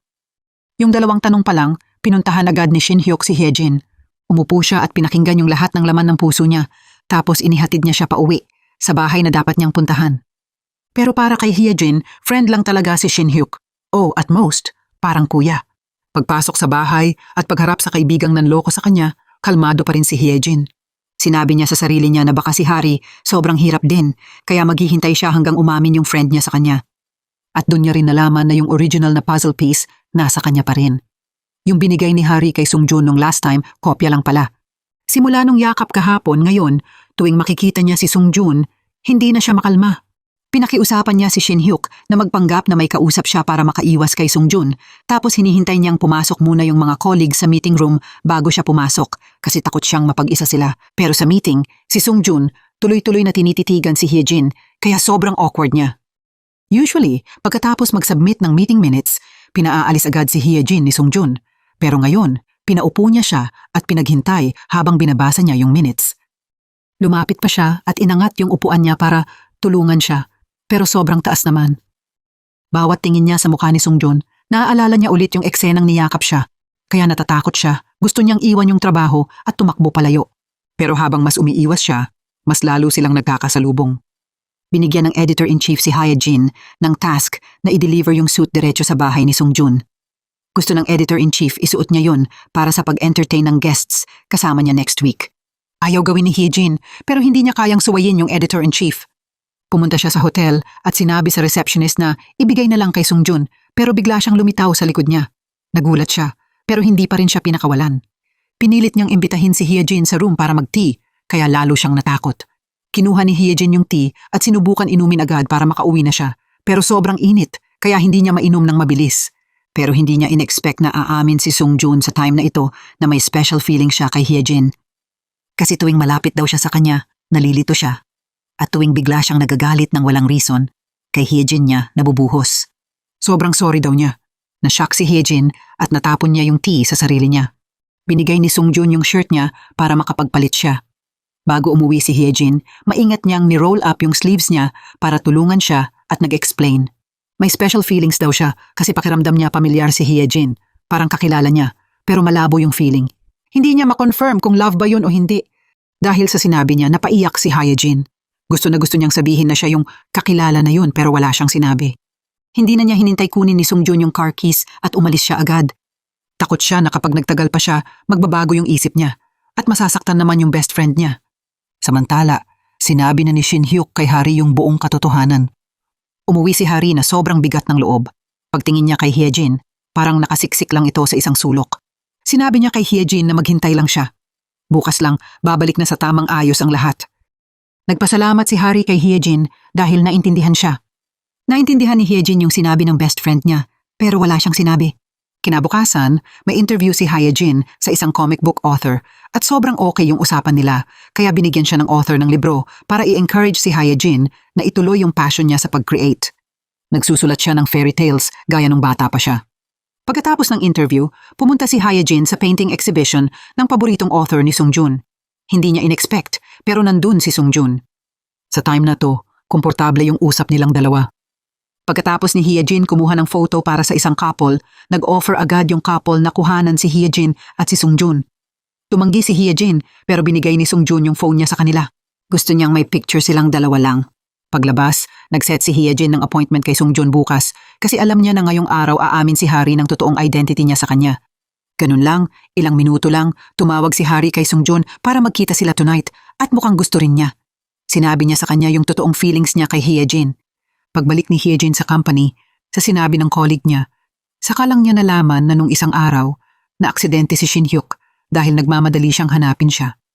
Pero nung tinanong niya, sabi ni Shin Hyuk nasira lang daw yung motor kaya pinagawa niya at yung sugat niya dahil lang daw sa pagkakadapa. Hinabol ni Hyejin si Shin Hyuk. Gusto niyang mag-thank you. Pero ginamit ni Shin Hyuk yung 3 conditions na pinangako niyang tutuparin para yakapin siya. Parang yun na rin yung last condition niya. Sinabi niya na gusto niya si Hyejin, kaya ayaw niyang friends lang sila. Pero wala rin siyang magawa beyond that. Samantala, pumunta si Sungjun sa hotel para hanapin si Hari. Pero akcidental niyang nalaman yung totoong identity niya. Sa titig niyang nagtatanong, hindi alam ni Hari paano sasagot. Balak na sana niyang magsabi ng totoo, pero ngayon, huli na. Dito, wala nang maidadahilan si Hari. Inamin niya na unang pagkikita nila ni Sungjun ay dahil sa pakiusap ni Hyejin. Pero yung sumunod, dahil hindi na niya makontrol yung emotions niya para sa kanya. Plano niyang sabihin lahat ngayon, pero hindi niya in-expect na ganito niya malalaman. Hindi sinabi ni Sungjun kung papatawarin niya siya o hindi. Tinanong lang niya si Hari kung nasaan yung totoong Hyejin niya. Inamin ni Hari na si Hyejin yun. Yung stupid girl sa mata niya, best friend niya rin pala. Hindi na napigilan ni Hari yung feelings niya. Humingi lang siya ng forgiveness pero umalis si Sungjun nang hindi lumilingon. Puno na yung isip niya nang gusto niyang makita si Hyejin hanggang sa nagdadrive siya habang umiiyak. Sinisi niya yung sarili niya kasi hindi niya siya nakilala agad. Samantala, si Shin Hyuk nag-confess ulit ng love kay Hyejin habang nasa mahirap na situation si Hyejin. Tinawagan siya ni Sungjun, nanginginig yung boses at tinawag siya sa pamilyar na pangalan. Natigilan si Hyejin. Na-realize niyang alam na niya ang lahat. Sinabi ni Sungjun kung nasaan siya, gusto niya siyang makita ngayon na. Pero si Shin Hyuk, pinakiusapan din si Hyejin na huwag umalis, kaya napahinto siya, parang nasa gitna siya ng 2 sobrang hirap na choice. Pero sobrang tagal na niyang hinihintay yung childhood friend niya, kaya nagsorry siya kay Shin Hyuk at tumakbo palayo, nasaktan ang puso ni Shin Hyuk. Sa pamilyar na red light sa harap ng company, nagkita ulit yung 2 taong sabay tumitibok ang puso. Ang dami na nilang beses nagkaharap, pero ngayon, iba yung feeling. Sobrang hirap i-describe. Yung saya at happiness na hindi maipaliwanag, napatawa silang dalawa. Sinisi siya ni Sungjun kung bakit hindi niya sinabi sa simula pa lang. Miss na miss niya siya at dahil sa feelings niya para sa kanya, nag-guilty siya sa friend niya. Pero nag-sorry din siya dahil sobrang late niya na-realize. Si Hyejin, sobrang naiyak na hindi na siya makapagsalita. Tears of happiness na lang yung tumulo. Pagkatapos nilang magkilalanan ulit, komportable silang naglakad at nagkwentuhan. Sinabi ni Hyejin na dati, sobrang insecure siya. Natakot siya na madisappoint siya sa itsura niya, kaya niloko niya siya ng ganun. Pero ngayon, sa mata ni Sungjun, walang sisihan. Love lang para sa first love na hinanap niya araw-araw. Nung nabanggit ni Sungjun si Hari, naintindihan ni Hyejin na hindi pa aamin si Hari. Pero dahil siya mismo yung nakarealize, baka sobrang nagpanik si Hari. Kaya mabilis tumakbo pa uwi si Hyejin para sa friend niya. Pagharap kay Hyejin, pinilit magpakakalma ni Hari at sinabihan siyang lumabas at makipagkita sa friends niya. Tapos na raw ang lahat. Pero maya-maya, nakita ni Hyejin by chance yung letter na balak ibigay ni Hari kay Sungjun. Doon na-realize ni Hyejin kung gaano kakawawa yung best friend niya at kung gaano siya kulang sa love. First time maramdaman ni Hari yung totoong love pero hindi niya pwedeng makuha. Gusto niyang sumuko pero hindi niya kaya. Baka sobrang nasaktan si Hari. Kaya tumakbo agad si Hyejin palabas para hanapin yung friend niya. At oo, nakita niya si Hari na mag-isa, umiiyak sa isang sulok. Kinabukasan, nagkita yung dalawang girls at nag-try mag-act na normal, pero alam nilang sobrang awkward nilang dalawa. At si Sungjun, mas okay yung mood niya ngayong umaga. Gusto niyang hawakan yung kamay ni Hyejin at tumakbo patawid ng kalsada, pero tumanggi siya. Doon niya na-realize na sinasadya niyang umiwas sa feelings niya para sa kanya. Tama nga. Hindi maglakas loob si Hyejin mahalin si Sungjun dahil kay Hari, kaya ngayon, pinipilit niyang ituring siya na friend lang. Nakita to ni Sungjun, kaya hinila niya siya papuntang rooftop para linawin. Nabulol si Hyejin at may nasabi siyang words na hindi niya sinasadya, pero nasaktan si Sungjun. Gusto sana niyang sabihin na si Hari sobrang gusto siya at friend niya rin si Hari, pero hindi niya masabi. Malungkot na umalis si Sungjun. Makalipas ang konti, bumaba rin si Hyejin. Nakita niya si Shin-hyuk at maputla yung mukha niya. Mabilis niyang inabot yung pambayad sa hospital bill dahil injured yung bagong kuya niya. Pero ngumiti lang si Shin-hyuk nang mahina at umalis. Nakita to ni Kim, kaya tinanong niya agad si Hyejin kung may feelings ba siya kay Shin-hyuk. Accident na narinig to ni Sungjun, kaya nagkaroon siya ng misunderstanding. Sa mga araw na to, nag-develop na rin ng love relationship sina Han Seol at Junwoo. Nalaman ni Han Seol na hindi pala tycoon si Junwoo, kundi normal lang na taga-laundromat, kaya gusto niyang mabaliw. So lahat ng effort niya parang wala lang at fake din pala. Sa gabi, pag uwi ni Hyejin, nakita niya si Hari. Para makalimutan lahat, pinili ni Hari yung lumang paraan, makipag-hangout ulit sa bad boyfriend. Sobrang nasaktan si Hyejin at kinaladkad niya papasok yung best friend niya. Sinisi ni Hyejin si Hari kasi sinisira niya yung sarili niya. Hindi ba nagbago na siya? Pero alam nilang dalawa na yung pagbabago, si Sungjun yung dahilan. Naawa si Hari sa sarili niya at sinabi niyang hindi niya kayang harapin yung reality. Hindi niya kayang tignan kahit yung mukha ni Hyejin kasi yung guilt, lagi siyang kinakain. Dahil hindi na raw sila pwedeng maging friends, pipiliin niyang umalis ng malayo. Pero sabi ni Hyejin, yung dapat manatili doon ay siya, kaya siya ang aalis. Pagkasabi nun, nag-impake si Hyejin at pumunta sa parents' house. Pero pagdating niya, unang tanong ng buong pamilya, nasaan si Hari? Kitang-kita na sobrang close ng pamilya nila kay Hari. Mas lalo tuloy nalungkot si Hyejin. Pero ang hindi niya in-expect, sa time na to, tinawagan ni Sungjun yung younger sister niya, tapos sinend ng kapatid niya yung address para puntahan siya sa bahay. Kasi nung close friends pa sila, hindi na stranger si Sungjun sa parents ni Hyejin. Ang feeling lang nila, mas lalo siyang gumwapo ngayon, tapos si Hyejin, awkward at hindi alam gagawin. Pagkakita ni Sungjun sa itsura niya, mas lalo niyang gusto siyang asarin. Sinabi niya sa parents ni Hyejin na lumalalim na yung relasyon nila, kaya sobrang natuwa yung tatay niya. Binulungan pa niya yung asawa niya na ilabas yung wine na binriw niya last year para i-invite yung future son-in-law nila. Hindi makatanggi sa sinabi ng magiging father-in-law niya, kaya uminom si Sungjun. Pero 3 segundo lang, bumagsak siya sa mesa, kaya napilitan silang patulugin siya sa bahay nila. Umupo sina Mr. at Mrs. Kim at tinitigan yung future son-in-law nila. Purong-puri sila sa mukha niya, matalas, pogi, bagay na bagay sa anak nila. Nakita ni Hyejin yun at pinabalik niya sa room yung parents niya. Pero nung umalis na sila, bigla siyang naupo at tinitigan yung gwapong mukha ni Sungjun. Tapos bigla siyang nagising. Ang awkward nila, hindi nila alam ano sasabihin. Sa labas, tinanong niya si Hyejin kung ano ba talaga yung totoong dahilan kung bakit ganun siya makitungo sa kanya. Hindi raw dahil first love niya siya, kaya siya nagka-feelings, Kasi bago pa niya malaman na siya yung totoong Hyejin, na-move na siya sa kanya. Mabigat na sabi ni Hyejin na sobrang gusto siya ni Harry. Parang family na si Harry sa kanya, kaya hindi niya kayang saktan yung friend niya. Hindi rin siya magiging komportable. Pagkarinig nun, hinarap siya ni Sungjun ng diretsuhan. Sinabi niya na siya lang yung gusto niya, noon man o ngayon. Hindi niya pwedeng ibigay si Hyejin kay Harry at hindi niya kayang mahalin si Harry. Kung hindi siya tatanggapin ni Hyejin ngayon, handa siyang maghintay. Isang bagay lang yung hinihingi niya. Huwag lang siyang iwasan. Na-touch si Hyejin, pumayag siya. Habang naglalakad-lakad si Harry sa kalsada, nakasalubong niya yung biological mom niya. Noon, iniwan siya ng mama niya sa tatay niya. Ngayon, gusto ng biological mom niya na sumama siya at tumira sa kanya. Na-realize na ng mama niya yung pagkakamali niya, na pinabayaan niyang lumaki yung anak niya na mag-isa, kaya naging self-pity si Harry at wala siyang pake sa mama niya. Pumunta yung mama niya sa mama ni Hyejin para makipagkwentuhan at maglabas ng loob. Matagal nang hiwalay si Mrs. Choi sa pamilya niya at may sarili siyang career.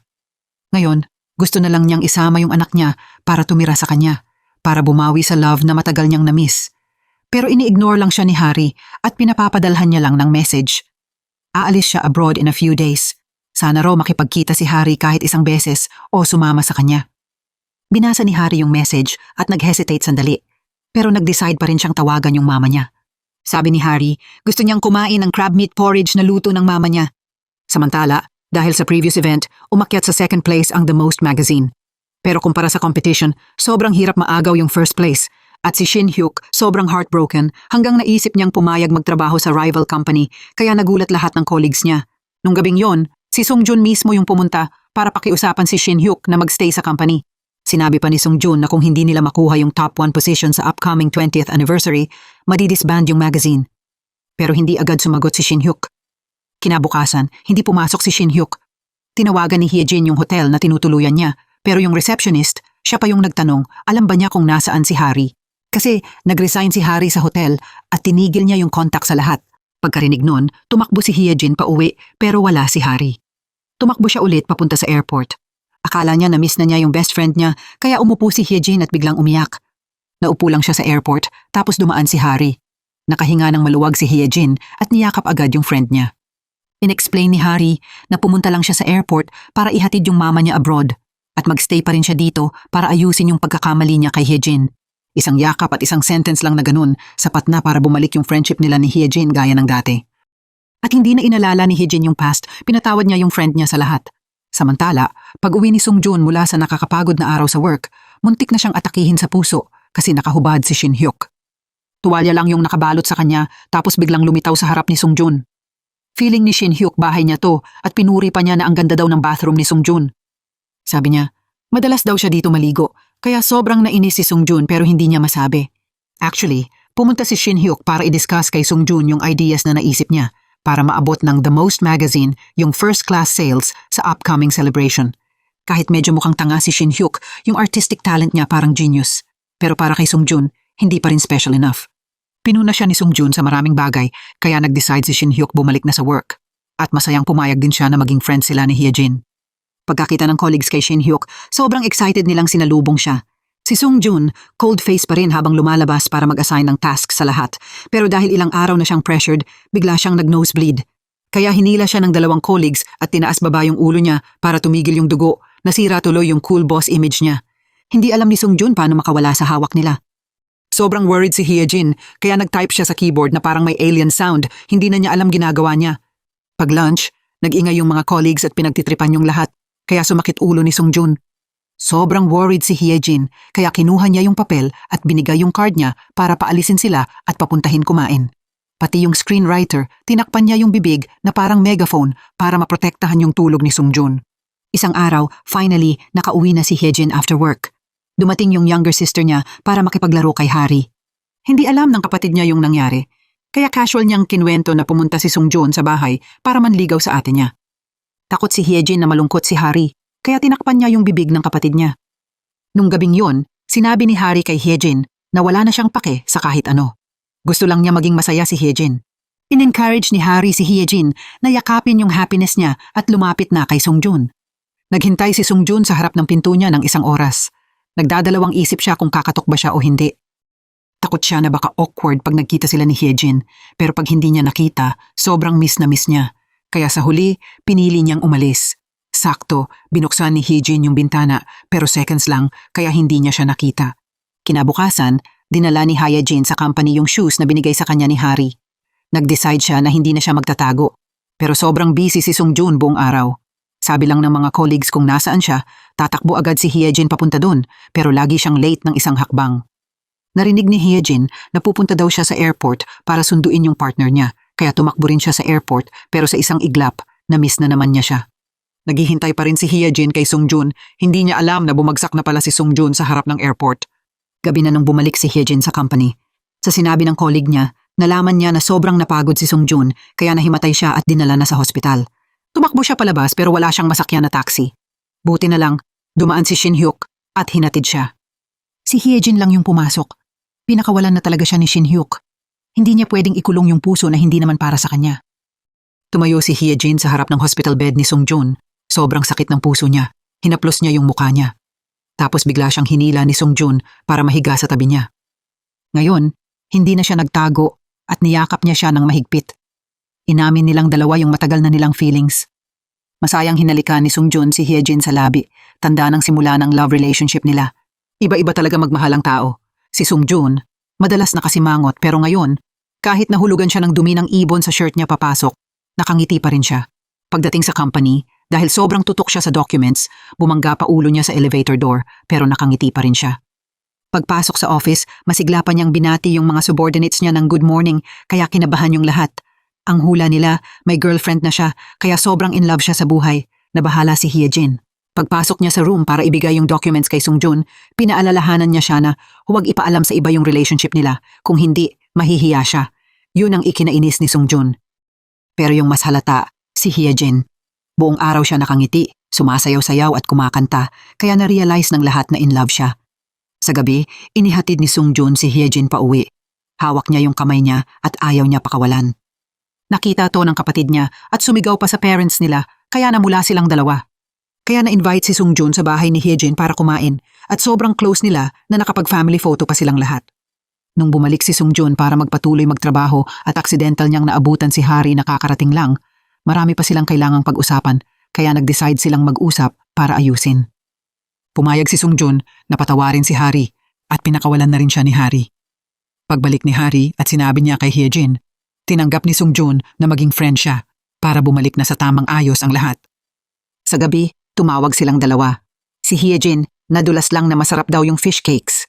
Hindi niya in-expect, 5 minuto lang, nasa pinto na si Sungjun at dala yung pagkain. Hindi kumain mag-isa si Hyejin. Pumasok siya sa kotse para kumain kasama si Sungjun. Pagkatapos kumain, nagkwentuhan ulit sila, masaya. Ganun lang nakatulog sila nang hindi namamalayan. Maganda sana kung smooth lahat, pero ngayon, may mga tao galing sa magazine na pumunta kay Sungjun. Pinipilit nila siyang dagdagan pa yung work capacity. Kasi kung hindi ma-save yung magazine, lalagyan din siya ng label na failure. Lahat ng pressure sa balikat ni Sungjun mapupunta, pero ayaw niyang sabihin sa ibang colleagues kasi takot siya na ma-pressure din sila at umalis. Pero narinig ni Junwoo yung info somewhere, kaya sinabi niya sa colleagues. Si Ju Young biglang pumasok sa room para kumprontahin si Sungjun. Dito, hindi na niya kayang itago. Akala niya mas okay itago para hindi sila ma-pressure, pero hindi niya alam na buong youth nila inalay nila sa magazine. Kung alam nilang babagsak na pala soon, lalaban sila ng isang beses hanggang dulo. Dapat alam nila in advance. Sanay si Sungjun na siya lang gumagalaw at hindi umaasa sa staff. Sobrang nagalit si Ju Young. Lahat tumalikod sa kanya. Si Hyejin lang ang naiwan. Buong puso niyang sinuportahan yung taong mahal niya. Na-realize din ni Sungjun yung mali niya. Totoo, naging makasarili siya at masyadong dikta. Pero nung nalaman na yung totoo, mas lalo pang nagkaisa yung mga colleagues. Gusto nilang subukan baliktarin yung laban at gamitin lahat ng kaya nila para iligtas yung The Most magazine, yung pinaghirapan nila. Dumating din yung swerte. May famous star na pumayag mag-advertise sa personal page niya. Dahil dun, sobrang taas ng views at siguradong makakatulong yun sa 20th anniversary na malapit na. Nangako si Sungjun kay Hyejin na kapag na-revive niya yung The Most, magpo-propose siya officially. Nangako si Hyejin na maghihintay siya. Sigurado siyang magtatagumpay siya, pero bawat swerte may kasamang risk. Akala nila magiging smooth na, pero pagbalik ni Sungjun, nalaman niyang nagbago ng isip yung famous star. Kinansel nung Star yung interview sa magazine nila dahil nasangkot siya sa marijuana smoking scandal. Lahat sila bagsak yung loob nung narinig yung balita. Ngayon kailangan nilang humanap ng ibang celebrity na kaya talagang humatak ng audience. Nagsuggest si Rara na hanapin na lang daw yung identity at imbitahan yung mysterious writer na si Ten na sobrang benta ng book sa local at international. Ang problema, walang nakakaalam kung sino si Ten. Pumunta si Sung Jun sa publisher ng book ni Ten, pero ang ending, hindi rin daw nila alam yung identity kasi via email lang nila natatanggap yung manuscript at pinapublish na. Wala nang choice si Sung Jun kundi pakiusapan yung publisher na i-forward yung email niya at maghintay na lang ng reply ni Ten. Habang naghihintay, nag-ready na rin ang The Most magazine sa worst case scenario. Kung wala silang ma-invite na sapat ang hatak para sa interview, gagamitin na lang nila yung best articles nila para lamunin yung audience. Nag-overtime lahat hanggang gabi. Si Sung Jun mismo nag-order ng food para magsama-sama sila. Dito, full capacity magtrabaho lahat ng The Most employees at dito rin sila pinakamasaya. Malaki yung improvement ni Hye Jin. Yung first article niya, sobrang pinuri ni Ju Young. Lahat grabe yung effort. Ginawa na nila lahat ng kaya nila kaya ngayon, ang natitira na lang, ipackage yung newspaper, ipadala sa print at ipublish tapos maghintay na lang ng himala. Pagkatapos mag-all out, nag-decide sila na ipasa na lang sa tadhana yung natitira at i-reward yung sarili nila ng isang gabi na masaya para mawala yung pagod ng mga nakaraang araw. Gabing yun, hindi sila umuwi. Sa company sila nagstay. Nagkwentuhan sila tungkol sa unang araw nila sa The Most, yung mga taon na inalay nila, kwentuhan ng kwentuhan. Tapos lumabas sila para kumanta at mag-enjoy kasi kung sakaling madisband yung magazine in the future, baka hindi na sila magkita-kita ulit. Hindi sumama si Sung Jun. Ang hirap i-explain yung mood niya. Tahimik siyang nakaupo sa office at tinitingnan yung lahat. Umupo si Hye Jin sa tabi niya. Ginawa na nila yung best nila. Pagod si Sung Jun at gusto lang niya ng maayos na tulog sa lap ng girlfriend niya. Mabilis lang, dumating na yung ika-20 anibersaryo ng The Most. Sa ceremony ngayon, may part din para i-announce yung second generation director ng magazine chain. Akala ni Han Seol, si Jun Woo yun, pero hindi pala. Paglabas niya, nagulat lahat at hindi makapaniwala. Si Rara pala, ordinary person, pero descendant ng tycoon. Samantala, sa last moment, natanggap ni Sung Jun yung reply email ni Ten. Pumunta siya sa meeting place para ipakita yung sincerity niya na gusto niyang makipag-collab. Hindi niya in-expect na si Shin Hyuk pala yun. Hindi in-expect ni Sung Jun na yung sikat na writer na matagal ng anonymous, siya pala yung taong nakikipag-agawan sa kanya ng underwear. Balak sana ni Shin Hyuk na hindi na magpakita. Pero yung effort ni Sung Jun at ng The Most staff, na-touch siya kaya nagbago isip niya. Pinayagan niya si Sung Jun na maglabas ng exclusive article tungkol sa identity niya sa magazine. Pero malinaw kay Sung Jun na matagal tinago ni Shin Hyuk yung identity niya dahil may sarili siyang dahilan. O baka may sakit na hindi pa niya kayang sabihin ngayon. Kasi para iligtas yung magazine na malapit ng madisband, pero kapalit nun, siguradong dehado yung buhay niya. Kaya pagkatapos mag-isip ng mabuti, nag-decide si Sung Jun na huwag i-publish yung interview ni Shin Hyuk sa magazine. Pero nung lumabas na yung first magazines ng The Most na may picture ni Shin Hyuk at exclusive interview info, sobrang nalito si Sung Jun. Kinontak niya yung mga involved. At dun niya nalaman na si Shin Hyuk mismo yung nag-request na ilabas yun. Kagulat pa sila kay Rara, tapos nung binasa nila yung magazine, nagulat ulit sila kay Shin Hyuk. Napabulalas na lang sila na ang buhay, puno ng unexpected. Sinubukan ni Sung Jun kontakin si Shin Hyuk pero hindi na siya makontak. Nagsabi rin yung hotel na nag-check out na siya at umalis na. Ginawa niya lahat yun para makaalis, pero bago siya umalis, ginawa niya yun bilang regalo para kay Hye Jin. Kung hindi na nahihirapan si Sung Jun, hindi na malulungkot si Hye Jin. Kapag masaya siya, masaya rin si Shin Hyuk. Balak niyang bumalik sa Amerika para tumira kasama yung adoptive parents niya. Bago umalis, hindi siya dumiretso sa The Most, kundi nag-video call na lang para magpaalam sa lahat. Naalala pa rin ni Shin Hyuk yung bawat colleague, yung ugali, hobbies, strengths at weaknesses ng bawat isa. Sa huli, nagpasalamat siya sa mga araw na magkakasama sila sa work at nagpaalam. Dahil sa paglabas ni Shin Hyuk at sa effort ng lahat ng The Most members, bumalik sa first place yung magazine nila. Binigyan ni Rara ang lahat ng golden card para ilibre sila ng masarap na pagkain. Pero pagkatapos ng lahat, oras na rin para bumalik si Hye Jin sa aid management room at tinawag si Sung Jun pabalik sa headquarters. Nung gabing yon, naglakad-lakad silang dalawa. Nangako siya na pag na-revive niya ang The Most, magpo-propose siya pero ngayon kailangan muna raw niyang ayusin yung lahat sa headquarters. Kaya babalik siya doon para tapusin lahat ng kailangang gawin tapos babalik siya na mas perfect para mag-propose sa kanya.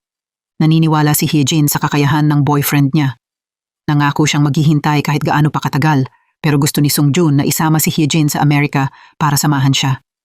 Sa time na to, yung children's story writer na in-interview ni Hyejin nung nakaraan, nakita yung talent niya, kaya gusto siyang i-invite na sumali sa story writing team niya. Childhood dream yon ni Hyejin, kaya sobrang excited siya. Na-realize ni Sung Joon yun, kaya in-advise niya si Hyejin na habulin yung dream niya at huwag na muna siyang samahan. Naging sobrang hesitant si Hyejin, pero sa huli, nag-decide siyang magstay at subukan yung passion niya sa pagsusulat. Sobrang talented ni Sung Joon, kaya kailangan din daw niyang gumawa ng bagay para maging worthy siya sa kanya. Naiintindihan ni Sung Joon yung feelings niya. Siya na yung unang nagbigay ng ring bilang proposal, tapos after 1 year na pagbalik niya, dun siya magpo-propose officially.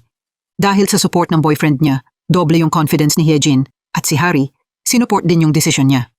Sa ngayon, kailangan munang malayo si Hyejin kay Harry for 1 year, magstay siya sa story writing team ni writer Kim para matapos yung work. Gabi bago umalis si Hyejin, masaya silang naglaro, tapos umupo sila at nagkwentuhan ng old memories. Nagpasalamat sila kay God na naging close friends sila sa isa't isa. Kinabukasan, dinala ni Hyejin si Sung Joon sa workplace niya para after 1 year, pagbalik niya, alam niya kung saan siya hahanapin.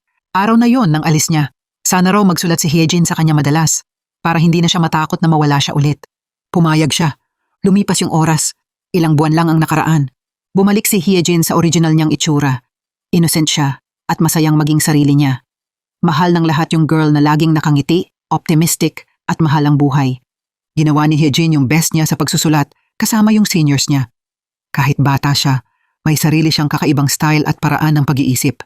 Sa ngayon, sobrang masaya siya sa path na pinili niya. Na-recognize ng mga totoong writers yung talent niya. Tuwing napupuri si Hyejin, tumatawag siya para ipagmalaki sa kanya.